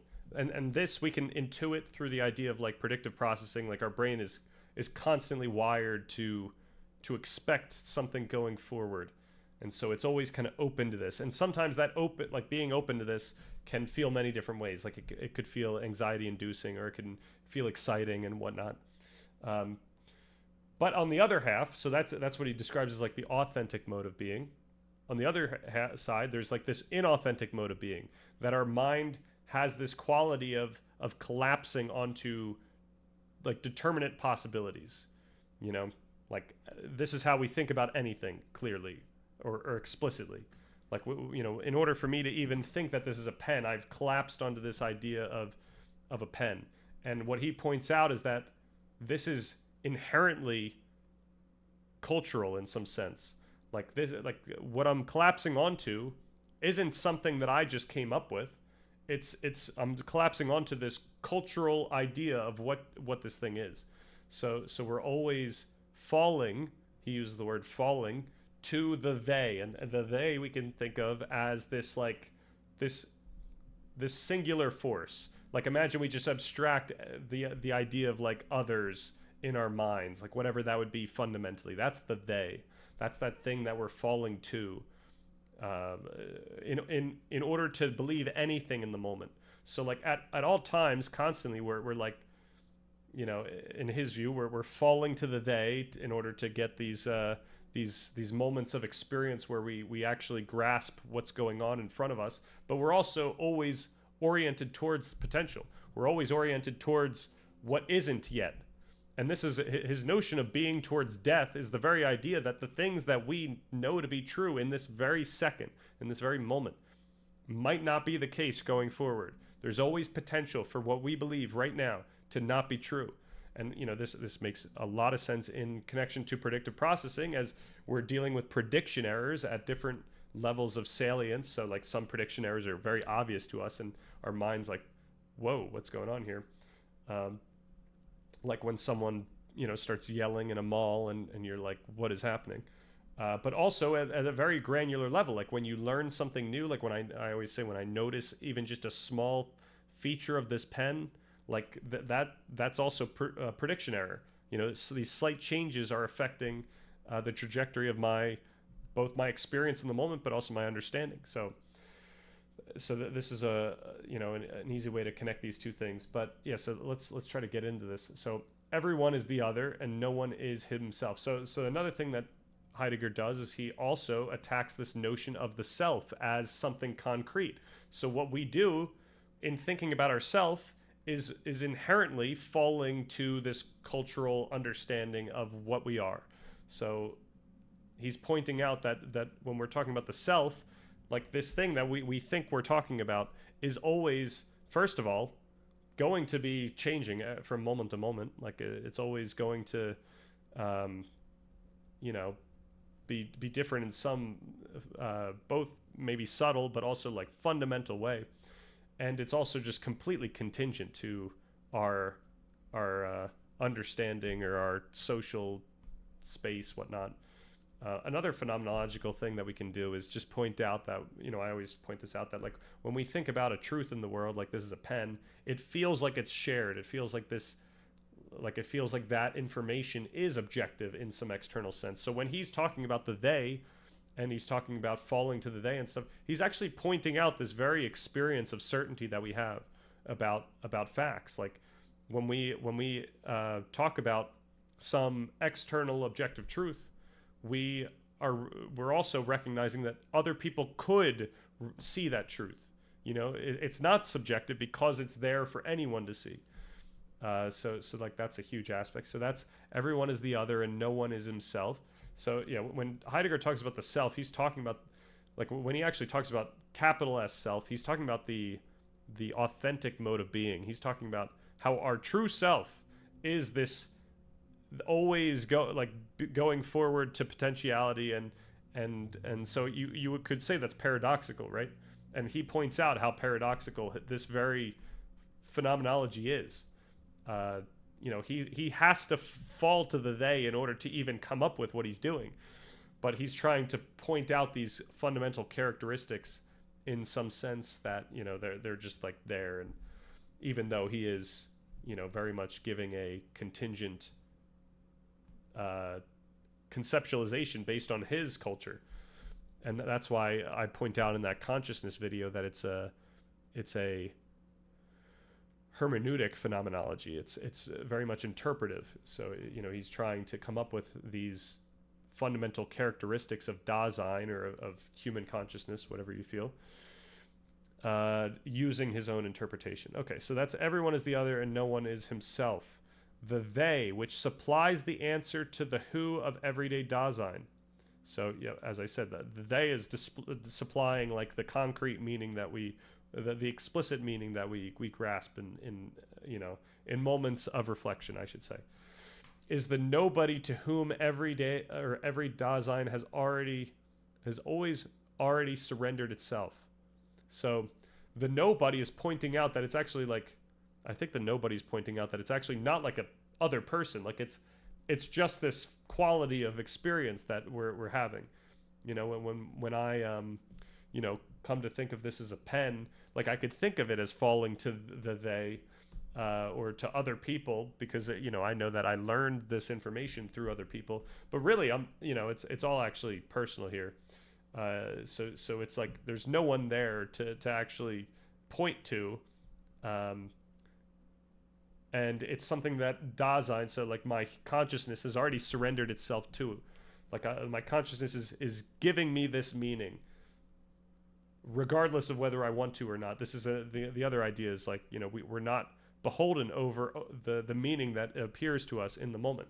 You know, that's a very key idea that we point out in, especially in our mindfulness section.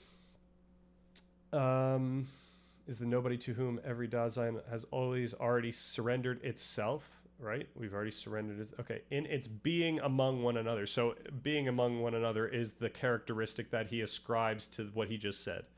So, you know, that's a little like a little bit of a circular thing, but maybe he's got a little bit more going on with being among one another. Like there's probably he does have a lot more going on with being among one another, in the sense of like he points out specific dynamics, social dynamics with how, like pretty much what we discussed yesterday, are not just like our theory of mind of other people, because that kind of requires us to think of it, but our implicit, or not implicit, but our underlying intrinsic recognition of other people, and the like the type of meaning that carries with it. So that would be the whole being among one another topic. So he's pointing out an aspect of this being among one another characteristic.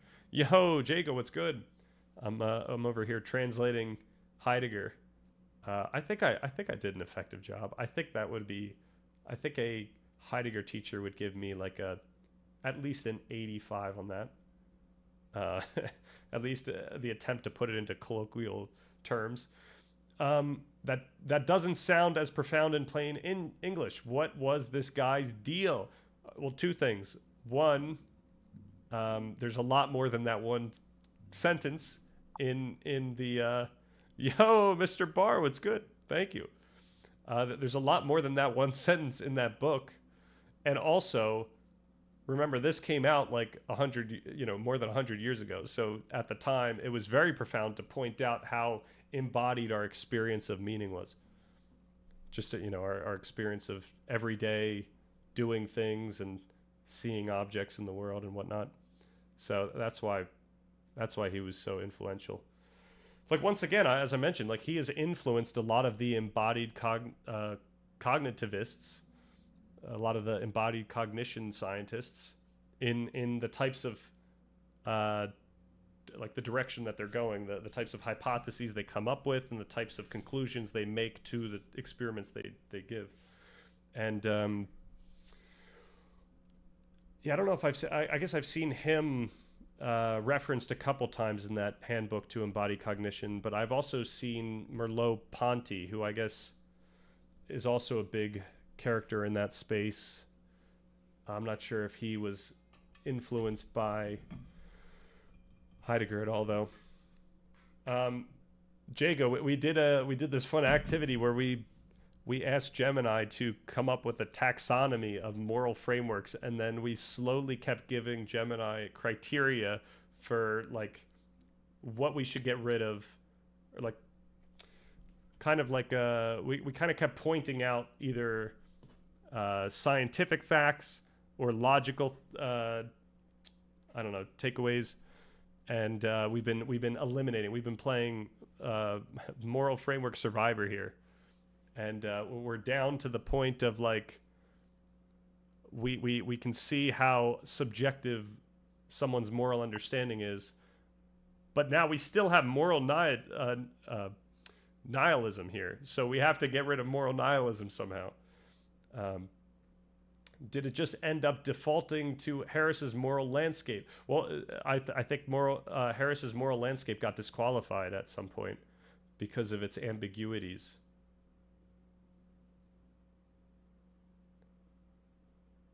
Like a part of Sam's view is that there is some sort of objective direction at least we should go in, which kind of got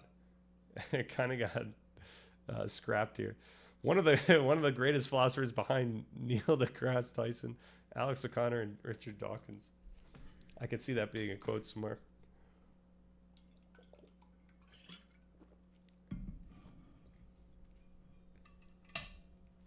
Okay, so then I started writing this whole thing, and I'm not sure if I got to the end of it because we did get sidetracked, but I think we were pretty close.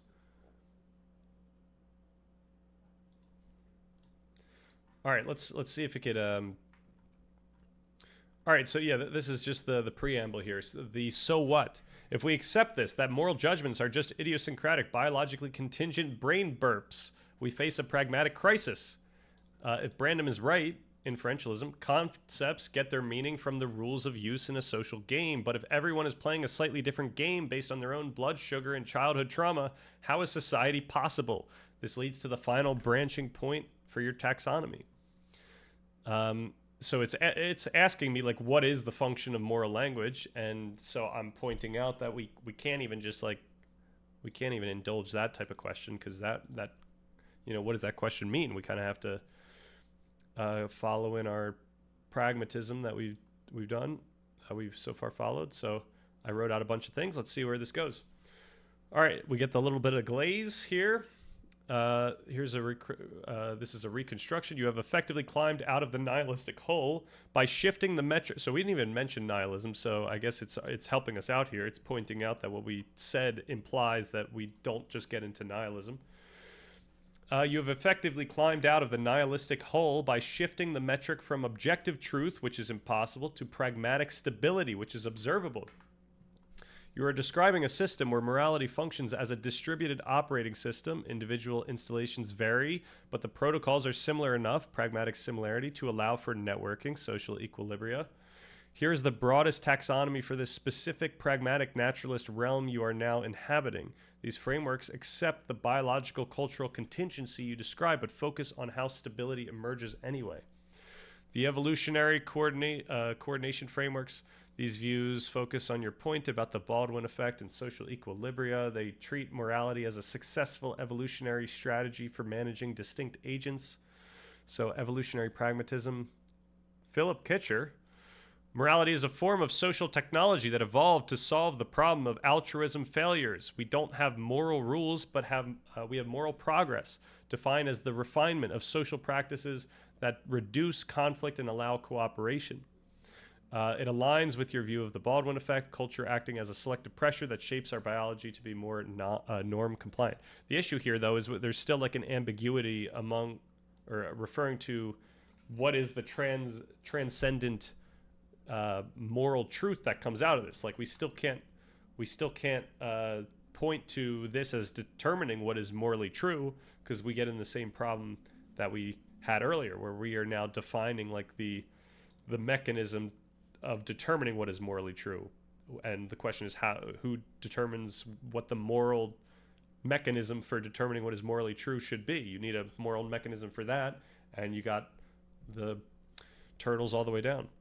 All right, game theoretic conventionalism. We got David Lewis and Skyrms. Moral norms are signaling equilibria. Why do we not stab each other at the supermarket? Because we have converged on a stable strategy, a convention, where cooperation yields better payoff than defection. This explains your supermarket safety example. It's not that the shopper knows stabbing is objectively wrong. It's that you are both in a stable Nash equilibrium of non-violence. Even that's a little bit ambiguous. It's not like we're... a lot of times Nash equilibria are pointing out things where all the players in the game are cognizant of the option and they're not doing it. In this case, people are just conditioned not to even consider doing that type of thing. All right, the neurocomputational frameworks. These views focus on your point about predictive processing and expectation violation. So predictive processing ethics, active inference. The brain is a prediction machine. Immoral behavior is essentially high surprisal behavior. We follow norms to minimize the metabolic cost of prediction error. If I steal your apple, I create chaos, unpredictability. If I buy it, I maintain the predictable social flow. This scientifically grounds your expectation violation point. Morality is the shared set of priors that allows us to... Okay, so I have to say, I don't want to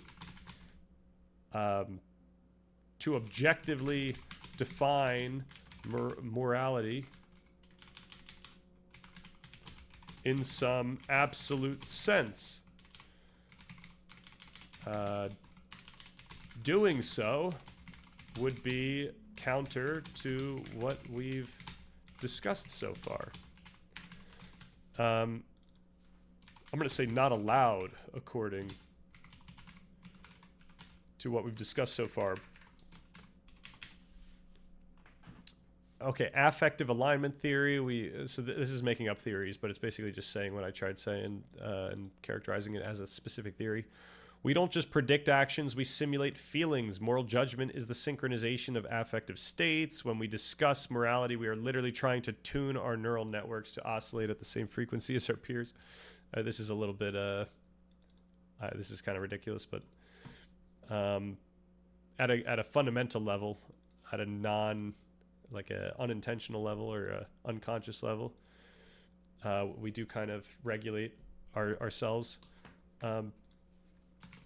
When I discuss topics like predictive processing and affective alignment, I'm not attempting to be prescriptive in some sense. I'm merely trying to point out concepts like homeostasis, allostasis, I should say personal and social homeostasis and allostasis. Okay, the social linguistic frameworks. These views focus on your point about random semantics and the normative nature of concepts.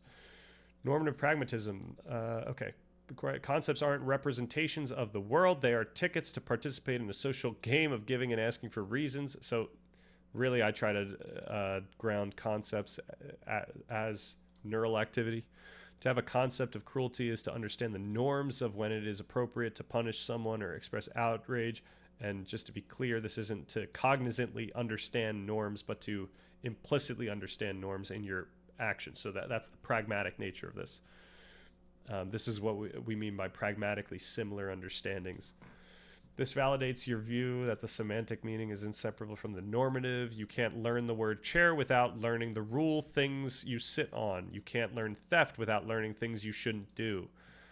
Collaborative expressivism, a refinement of classical expressivism. It admits our views are idiosyncratic expressions, but argues that the function of expressing them is to negotiate a common plan of life. We are essentially saying, here is my map. Let's try to draw a shared map. Okay. All right. I should say, also, I'm not trying to point out different frameworks, different/competing frameworks, but attempting to, what's the word, to combine these into one coherent, comprehensive framework. Descriptive, not prescriptive framework.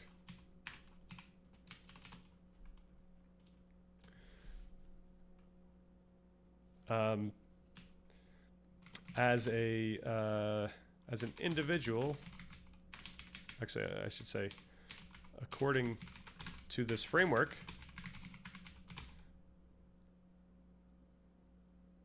no, I should say, what this framework gives me, practically speaking, is the possibility of leveraging shared, pragmatically similar understanding of norms in order to navigate / spread my own moral understanding. That's really all that it gives. A a sense of what I'm doing and a sense of, actually, a sense of what, I don't know, a sense of what I can do and a sense of what happens, of what is really happening at a biological level when I do it. All right. Once again, sorry for going into these random Gemini tangents. I think this we've been reading a lot recently, so this I was hoping to actually exercise my own development today. Okay. So the pragmatic. Okay, well, let's get to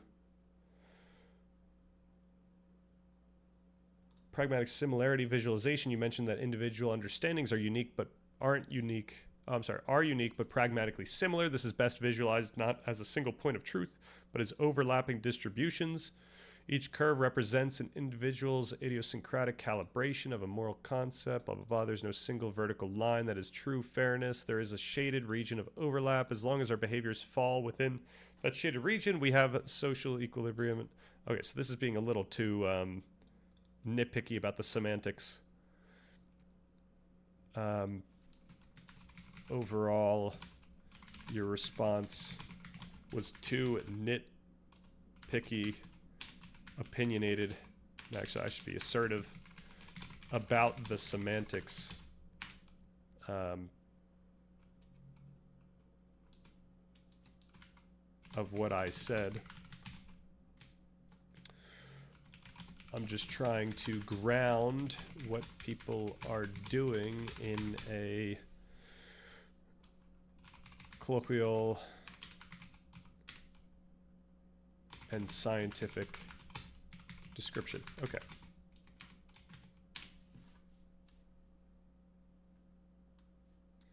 All right. We have a solid descriptive model of what morality is in your view. The final question is normative. Given that you know your moral feelings are just compelling biological signals designed for coordination, how do you personally decide when to trust them? Oh, that's a huge question, actually. I didn't even answer the question in this. All that said, your final question is still outstanding in the not the sense of it's phenomenal, but like in the sense that it hasn't been targeted or acknowledged in what I wrote. We do need heuristics of some sort for each person. Their own understanding provides those heuristics. Some people believe in objective moral truths, and that guides them.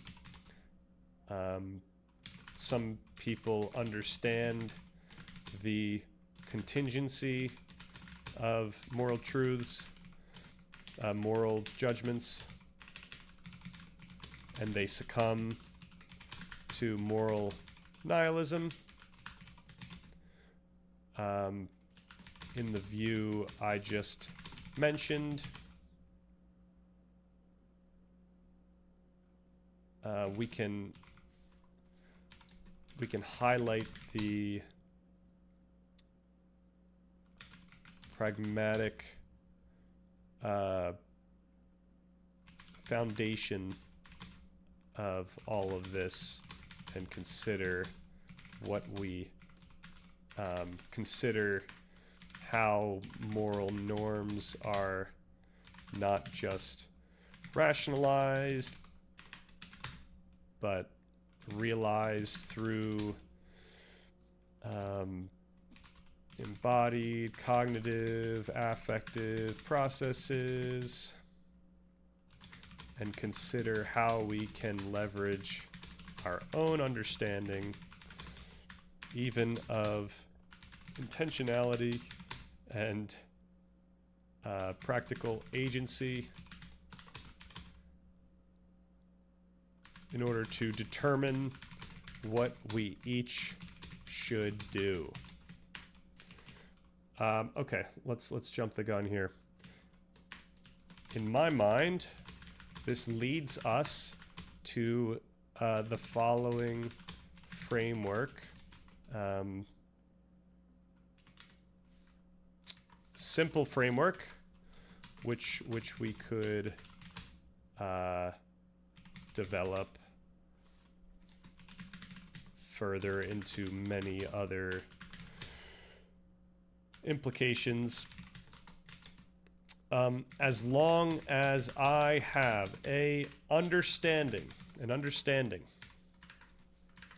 of morality as such, I should say morality, such that I know that such that I believe that there are things that I should do and shouldn't do, then I have a moral responsibility, according to my very understanding of the concept of morality, to determine what is moral, what is such isn't moral, and then to actually do or do not do. I should say I actually abide by it. So, yeah, that's the only thing that we could come up with in part 3, really, as a foundation. Like, we're not allowed to say you should open the door for someone or you shouldn't attack someone. Like, all we can do in the type of frame and the type of telling that we have so far in our document is a personal direction. How do you navigate morality?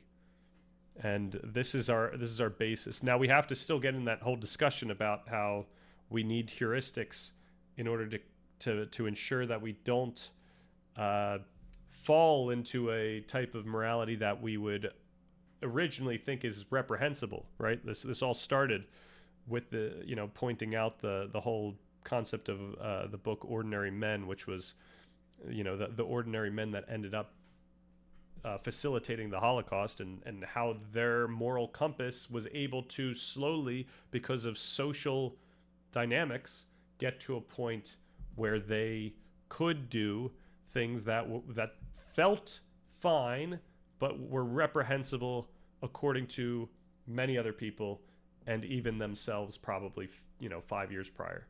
So we need some sort of heuristic, and we have to develop that in part 3. That's huge. We need some way, and this is just pointing out that once again, this morality is going to have to be some sort of relationship over time. It can't just be a one and done. So, all right, let's just run it here. Let's see what happens, and then we might call it. Jago, I'm not sure if you're still around here, but if you're trying to rip, I'm down to rip. All right, this is a crucial pivot. You are moving away from shopping for a pre-existing label and instead building a unified descriptive architecture. You want to see the whole machine, from the neuron to social norm, working as one continuous process. Right, that's kind of the comprehensiveness of the document here. Here is a synthesis of the concepts you laid out: allostasis, predictive processing, schema theory, idiosyncrasy, and social coordination into one coherent framework. We can call this the biosocial homeostatic framework. Jesus. At the descriptive root, morality is not a set of laws. It is a high-level function of allostasis, the process of achieving stability through change. Your organism needs to maintain viability. Homeostasis. To do this efficiently, the brain doesn't just react, it predicts needs. When the brain predicts a threat to viability, it generates a prediction error. This error is experienced subjectively as affect, as emotion, anxiety, guilt, disgust. The thing that it might be missing here is affect affects the trajectory of our understanding. this going down into the nitty gritty, this involves the release of neuromodulators like dopamine or acetylcholine that affects our learning in the moment. I'm trying to rip a fat blunt. Ayo. And so that's how predictive processing actually affects the trajectory of people's understanding over time, which is facilitating this allostasis framework. Translation: what we call moral judgment is the conscious readout of these deep regulatory processes. That is wrong is the semantic interface for this behavior violates my prediction. So it's not necessarily that it violates your predictive model. In some cases, when you think about what is moral and not moral, it's actually abiding by your predictive processing. It's it's what you're primed to think of in that moment. So idiosyncratic schemas, you correctly pointed out that this is radically individual. Your predictive models are built from your specific history and your specific biology. Therefore, your moral sense is unique to you. When you see a theft, you aren't accessing a universal definition. You are activating a neural schema associated with your past experiences of loss, insecurity, or rule breaking. But really, it's a lot of times it's you're activating a neural schema that's associated with just what you learned. It would obviously if you've lost things in the past, that'll affect it. But chances are, what really internalized this is like a bunch of other learning that you just got over a lifetime. And sometimes that doesn't lead you to even thinking theft is bad, right? People do steal in the nature or like for the sake of what they believe to be morally good. Or morally not reprehensible. And then once again, we can make sense of how sometimes we can rationalize something as being immoral, but we don't feel like it's immoral. Perhaps like you might feel like you might find that stealing something in a convenience store is more moral or rationally equally immoral to torrenting something, but emotionally you might even think that rationally torrenting something that's $10 is worse than stealing something that's $2 in a store. Granted, you could get into the discussion of who you're stealing from and all that stuff, but when you think about whether or not you're going to actually do it, you would find the stealing in the store to be much more morally salient in the sense that you feel like that's something you would have to do. Stealing the hearts of babies, oh my gosh. Well, that's something that you can't easily do with a computer, right? But when you think about stealing via torrent, that's something that's really easy, and based on what we read yesterday, that would make it feel less immoral in the moment that you actually do it or consider doing it. So babies, oh, you said babes, stealing the hearts of babes, oh my gosh. Like women, I thought you were just coming up with like the worst thing that we possibly could do. Stealing the hearts of babes as immoral? Oh my gosh.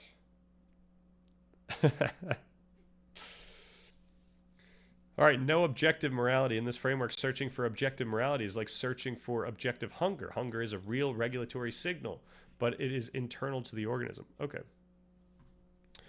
Pragmatic alignment, the social layer. If we are all trapped in our own predictive bubbles, how does society function? Humans are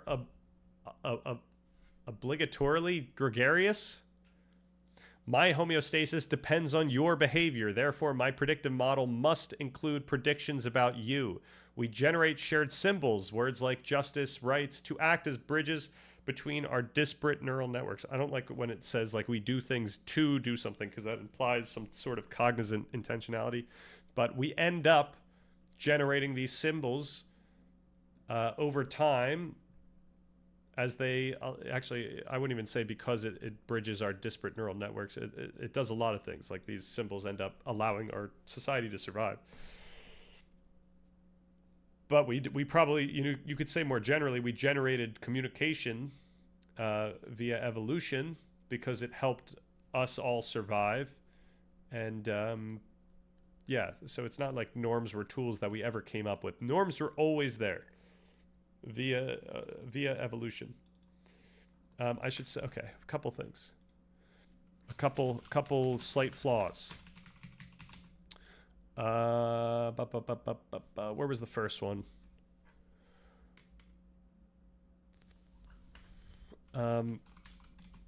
You missed how affect actually affects change in the brain, completing the idea of allostasis over time. Did I mention another flaw here?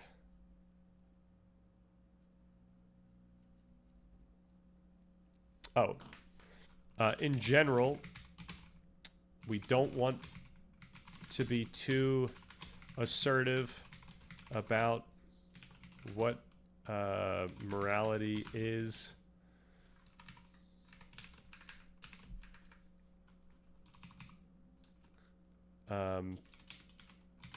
This is simply a way we can explain morality. That's something that should come up later.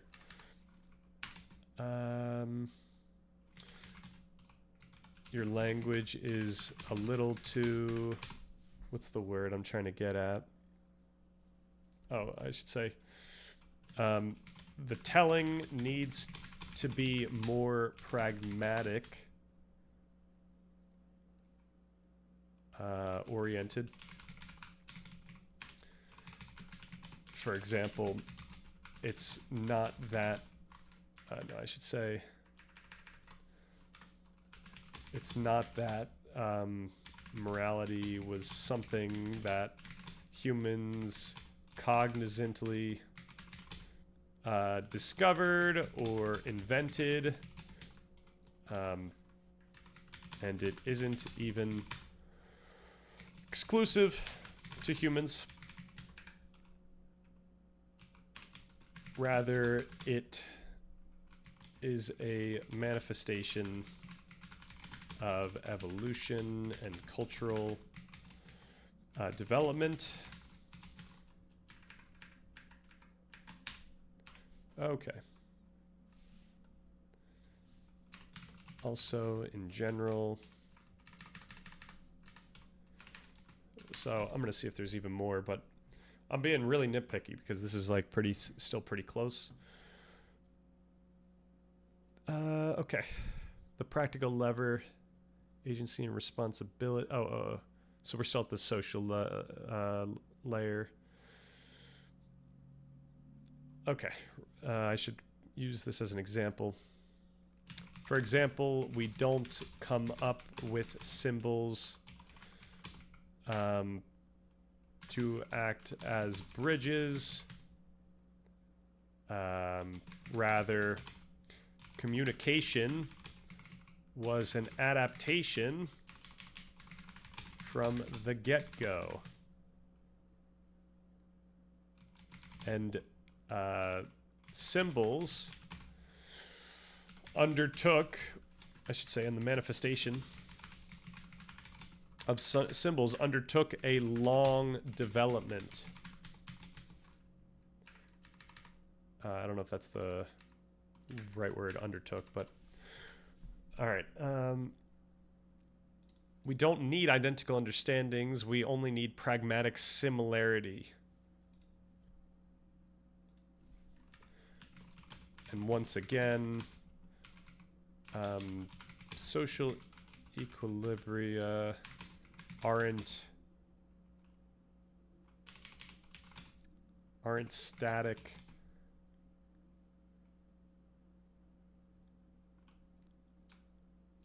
No, I'll stop. I think I'm going to point it in the wrong direction there. We don't need identical understandings. We only need okay, so similarly, it's not that we need pragmatic. We need pragmatically similar understandings. Rather, that's just how things end up.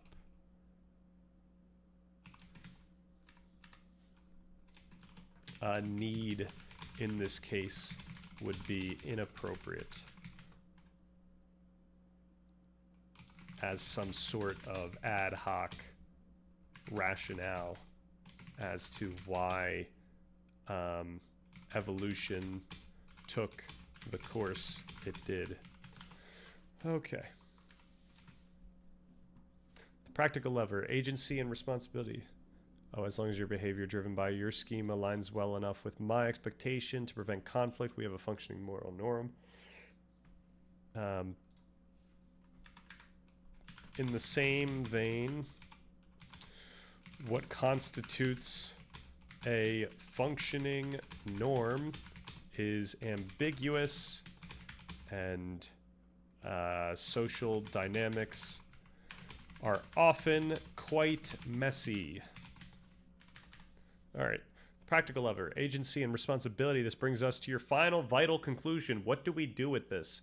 You argued that possessing the concept of morality creates an internal responsibility to follow it. This fits perfectly into this descriptive framework through the concept of self-consistency or integrative unity. I should say, lastly, please don't try to give this framework, actually, I'll just stop with that, actually. I was going to say, don't give it like a label, because it keeps giving these labels. The internal logic of the framework. To function as a coherent agent, you must maintain a unified predictive model of the world and yourself. Okay, so this is going off the tracks here. Your concept of morality is your brain's best guess at the optimal rules for navigating your life and social world. It is your meta strategy for long-term allostasis. The feedback loop. If you believe X is wrong and you do X, you deliberately induce prediction error. You are acting against your own regulatory system. Lastly, when I talk about the practical framework we arrive at, it's less about being concerned about our own in the moment emotions. In many cases, doing what we believe to be moral actually brings about discomfort or anxiety. So the grounded understanding of what's happening merely helps dictate what we end up doing, but it would be inappropriate to say concretely what we are. No, I should say, to say more abstractly, in other words, according to our idiosyncratic moral understanding, what we are, what we believe to be the moral path. Okay. The conclude.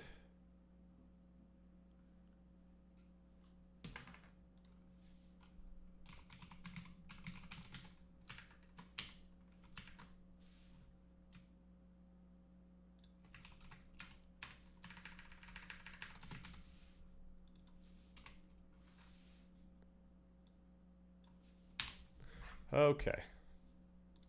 I think this brings us to where we want to go, and then we can end this stream.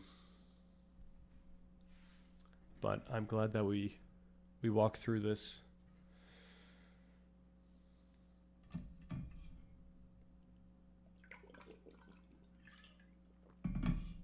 Unfortunately, I mean, we are jumping the gun with this morality topic, and we aren't going to be actually, going into morality content and writing all this stuff down until, I mean, I really should be writing down notes from what this spits out here as just like probably a better telling than what I just said. At some point, I'll probably have to keep giving it pointers, and eventually it'll get to something that quote unquote effectively knows what I'm trying to say, even though that's not how language models work. But then once it knows what I'm trying to say effectively, then I can ask, hey, can you write out like a whole entire thing about this? And that might give us more like, more to think about that can help us develop our own ideas. This is a vital correction. You're steering us away from a just so story where humans invented morality to solve a problem toward a strictly evolutionary and developmental account where morality is a complex emergent property of organisms that learn. Here is the revised descriptive biosocial framework. It avoids defining what morality is and instead describes the mechanisms, how biological systems regulate themselves, and how pragmatic similarities emerge without top-down design. All right. And sometimes with top-down design in some sense, but yeah, most fundamentally without top-down design. The mechanism of change, affect-driven allostasis. You rightly pointed out that affect isn't just a readout, it is the architect of the brain's wiring. The brain constantly predicts sensory inputs. When reality deviates from prediction, the brain registers prediction error. So that could be social rejection or physical pain. So affect as the teaching signal. This error is experienced as affect. This affective surge is the neurochemical trigger for neuroplasticity. It tells the brain your model is wrong. We rewire the connections. Over time, this is how character or conscience forms. We aren't just returning to baseline. We are structurally changing our predictive models to better anticipate future challenges. That's where allostasis shines here. Your moral understanding is the cumulative scar tissue and muscle memory of a lifetime of affective learning. It changes physically as you interact with the world. All right, the emergence of communication and norms. We strip away the idea that humans invented symbols to bridge gaps. Instead, we look at coevolution. Funny how it arrived at the word coevolution when that's, I guess I've been pointing it in this direction all day, but I actually say coevolution up here, right?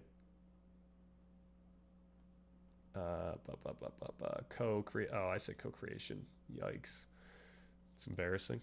We just do the evolutionary architecture of shared meaning. Well, signaling as adaptation. From the start, organisms signaled posture, sound. Signals that led to successful coordination were selected for. The Baldwin effect. As culture/signaling became more complex, it created a new environment. Individuals who could better learn and navigate this symbolic niche survived. Emergence, not design. We didn't decide to have shared norms. Populations that drifted toward pragmatically similar behaviors simply outpersisted those that didn't. The messiness of social dynamics is the noise inherent in this evolutionary drift. It's never perfectly optimized. All right, the practical what now, navigating the landscape. This brings us to the responsibility aspect you emphasized, not as a cosmic duty, but as a function of having a high fidelity predictive model. To keep in mind is like the only reason that we can get this type of presupposition is just having the notion, the concept of morality. Like, provided you understand that there's things that you can do or that you can't do, that you should do or you shouldn't do, then this applies to you, given what we've talked about. When your brain's model strongly predicts that a certain action is required based on your idiosyncratic history schema, morally required, that prediction manifests as a compulsion or a sense of duty. The responsibility then is to act against this strong prediction is to introduce massive internal conflict. Therefore, the responsibility to abide by your understanding is essentially the drive to maintain agency. Oh my gosh, I didn't even give it that. But that's what we do in part 1. The responsibility to abide by your understanding of what you should do according to your notion of freedom and agency is what led to agency in part 1. But yeah, I'm glad that it understands kind of what I'm getting at using different words. Discomfort is expected. As you notice, this path isn't about feeling good or avoiding anxiety. In fact, acting morally often generates high immediate error signals in service of a deeper long-term predictive conviction. The moral person is often the one willing to endure the short-term allostatic load, anxiety to preserve the integrity of their long-term understanding. Okay. The unified descriptive narrative. In this framework, a human agent is not a philosopher consulting a rule book, but a complex adaptive system. Right, given how dynamic our understanding is, we need some heuristic, still leveraging our very own dynamic understanding to navigate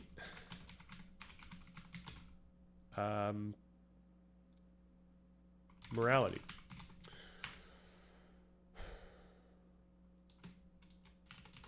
To be clear about where this leads, it's not always easy and it's not always hard. We can start to derive like implied, I should say implicit, like meta ethics to this initial framework by considering what you could do right now that will make what you believe to be morally necessary more easy to do. Thus, you should do it.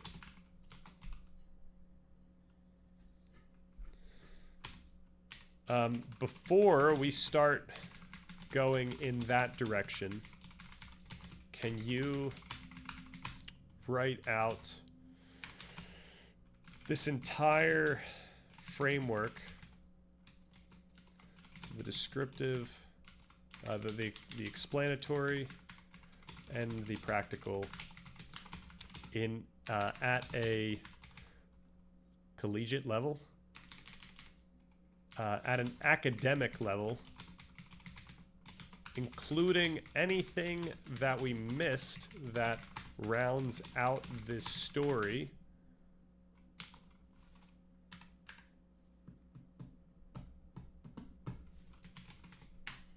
Okay, this is too exciting. I don't want to stop.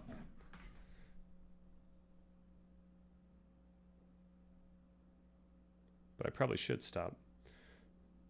Maybe we start off tomorrow with just reading this. Here is a formal synthesis of the framework we have constructed. It integrates the phylogenetic, evolutionary, and the ontogenetic, developmental, and neurocognitive dimensions into a unified descriptive account of moral agency. Oh, this is too sparse. Can you write out, can you comprehensively and verbosely, is that actually how I would say that? Verbose? More words than are needed. No. What's just using a lot of words? Comprehensively write out this framework at an academic level. Make this as long as it needs to be.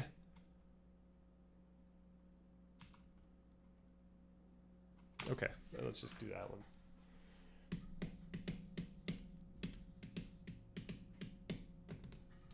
All right. I blame Changebox for this because I wasn't totally bought in on doing the moral framework Survivor. Thorough. Oh, let's do it. Let's do it. Let's. But he was excited about it, so I wanted to keep it going. Comprehensively and thoroughly. Hell yeah, that was necessary. You don't even understand how much better this response is going to be than the one previously. Oh, I should have said extensively.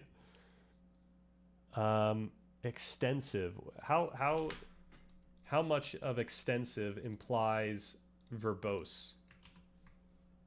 Yeah, you know what? I think I like extensively more. Let's go back for extensively instead of thoroughly. Because thoroughly kind of overlaps with comprehensively. But extensively, that can be you know, lavishly. We should have had a lavish in there. Exuberant. If we said one of those words, it would have started giving us some crazy speak. We should do that after next. We should do. Can you say this as if you're a pirate or something, or you're a Victorian queen or something like that?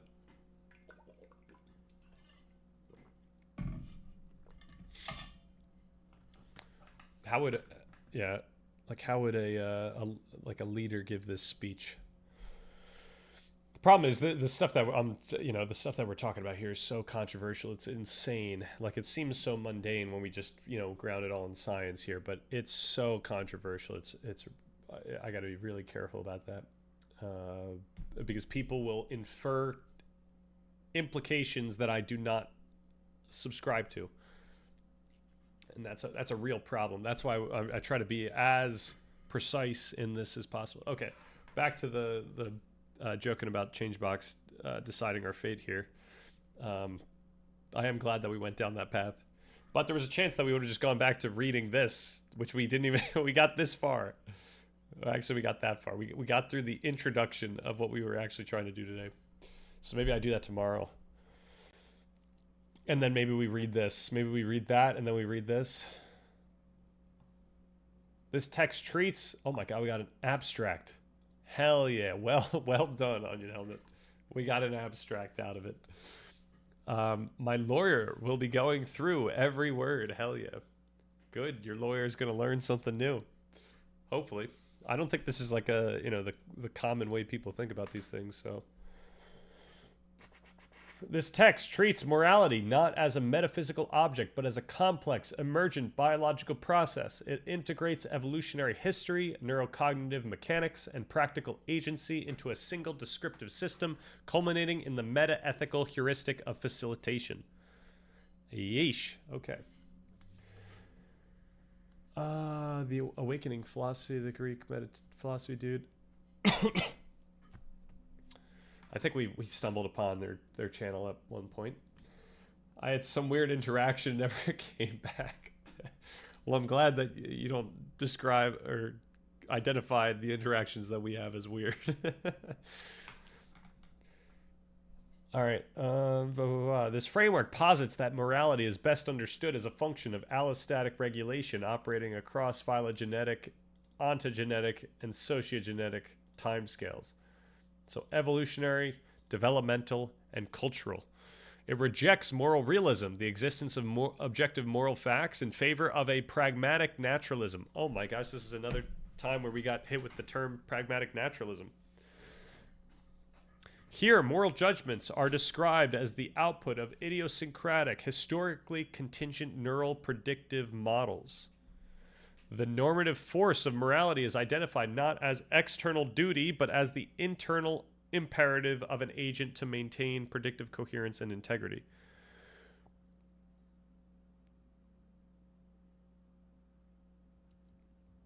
Yeah, I guess that's one way we can highlight it. And going in this direction, a lot of times, morality is caught up in people's self-identity. So to see, like, this is another sense where, you could look at when people do things that they never considered that they would be able to do, morally speaking. Like in war, you have to, kill someone. That can be traumatic because you didn't think that you were the type of person that could kill someone. And so you could consider that to be a predictive incoherence, afterwards. But he kind of started grilling me, but in, I guess, a fun spirit. But then I tried to make some subtle point about objectivity, and it has to come through subjective experience. And how it has to come through subjective experience. Oh my gosh! Hopefully, I didn't influence you to say that and then get kicked out. But then he said that was nonsense and kept misreading what I was saying and assuming what I meant. It was annoying. I heard he's part of a cult. Wow. I guess my suspicions were true. Yeah, like even someone who comes in here and says that they vehemently believe in objective truth external to subjective experience, the goal is for me not to say that's nonsense. Like we want to be respectful here about, you know, other views, because what like really what makes our view more privileged than other people's views, you know? I mean, once we get to morality, then we have to start making a stand about, like, you know, even though other people have you know, subjective views, I have to assume uh, some sort of privilege with the fact that this is my moral experience here. So I need to do something if I see someone acting as if they understand morality incredibly differently, as if they, you know, imagining if they're bullying someone, or they're being mean spirited in some way. And you always trust your gut instinct. You know, Barodi. Talk about him. They have some weird custom translation of Plato to make some fringe philosophy, something like that. It was a bit strange, but I didn't know that. Oh wait, I know Barude. It's surprising how many people know other people in this space, and how viewers know other viewers, and recognize them and whatnot. All right, I think we're gonna read this tomorrow. I think that'll be the shtick. We'll read it after going through this, maybe. I don't even know if we need to do this. I think it kind of, we've already been. I mean, it's just going to tell us things that we already know. We could even just read the. This is a little inappropriate, but is morality rational? Okay, no, we got to read this. I think it's going to be fun. Is there a conclusion here? The derived meta-ethic facilitation.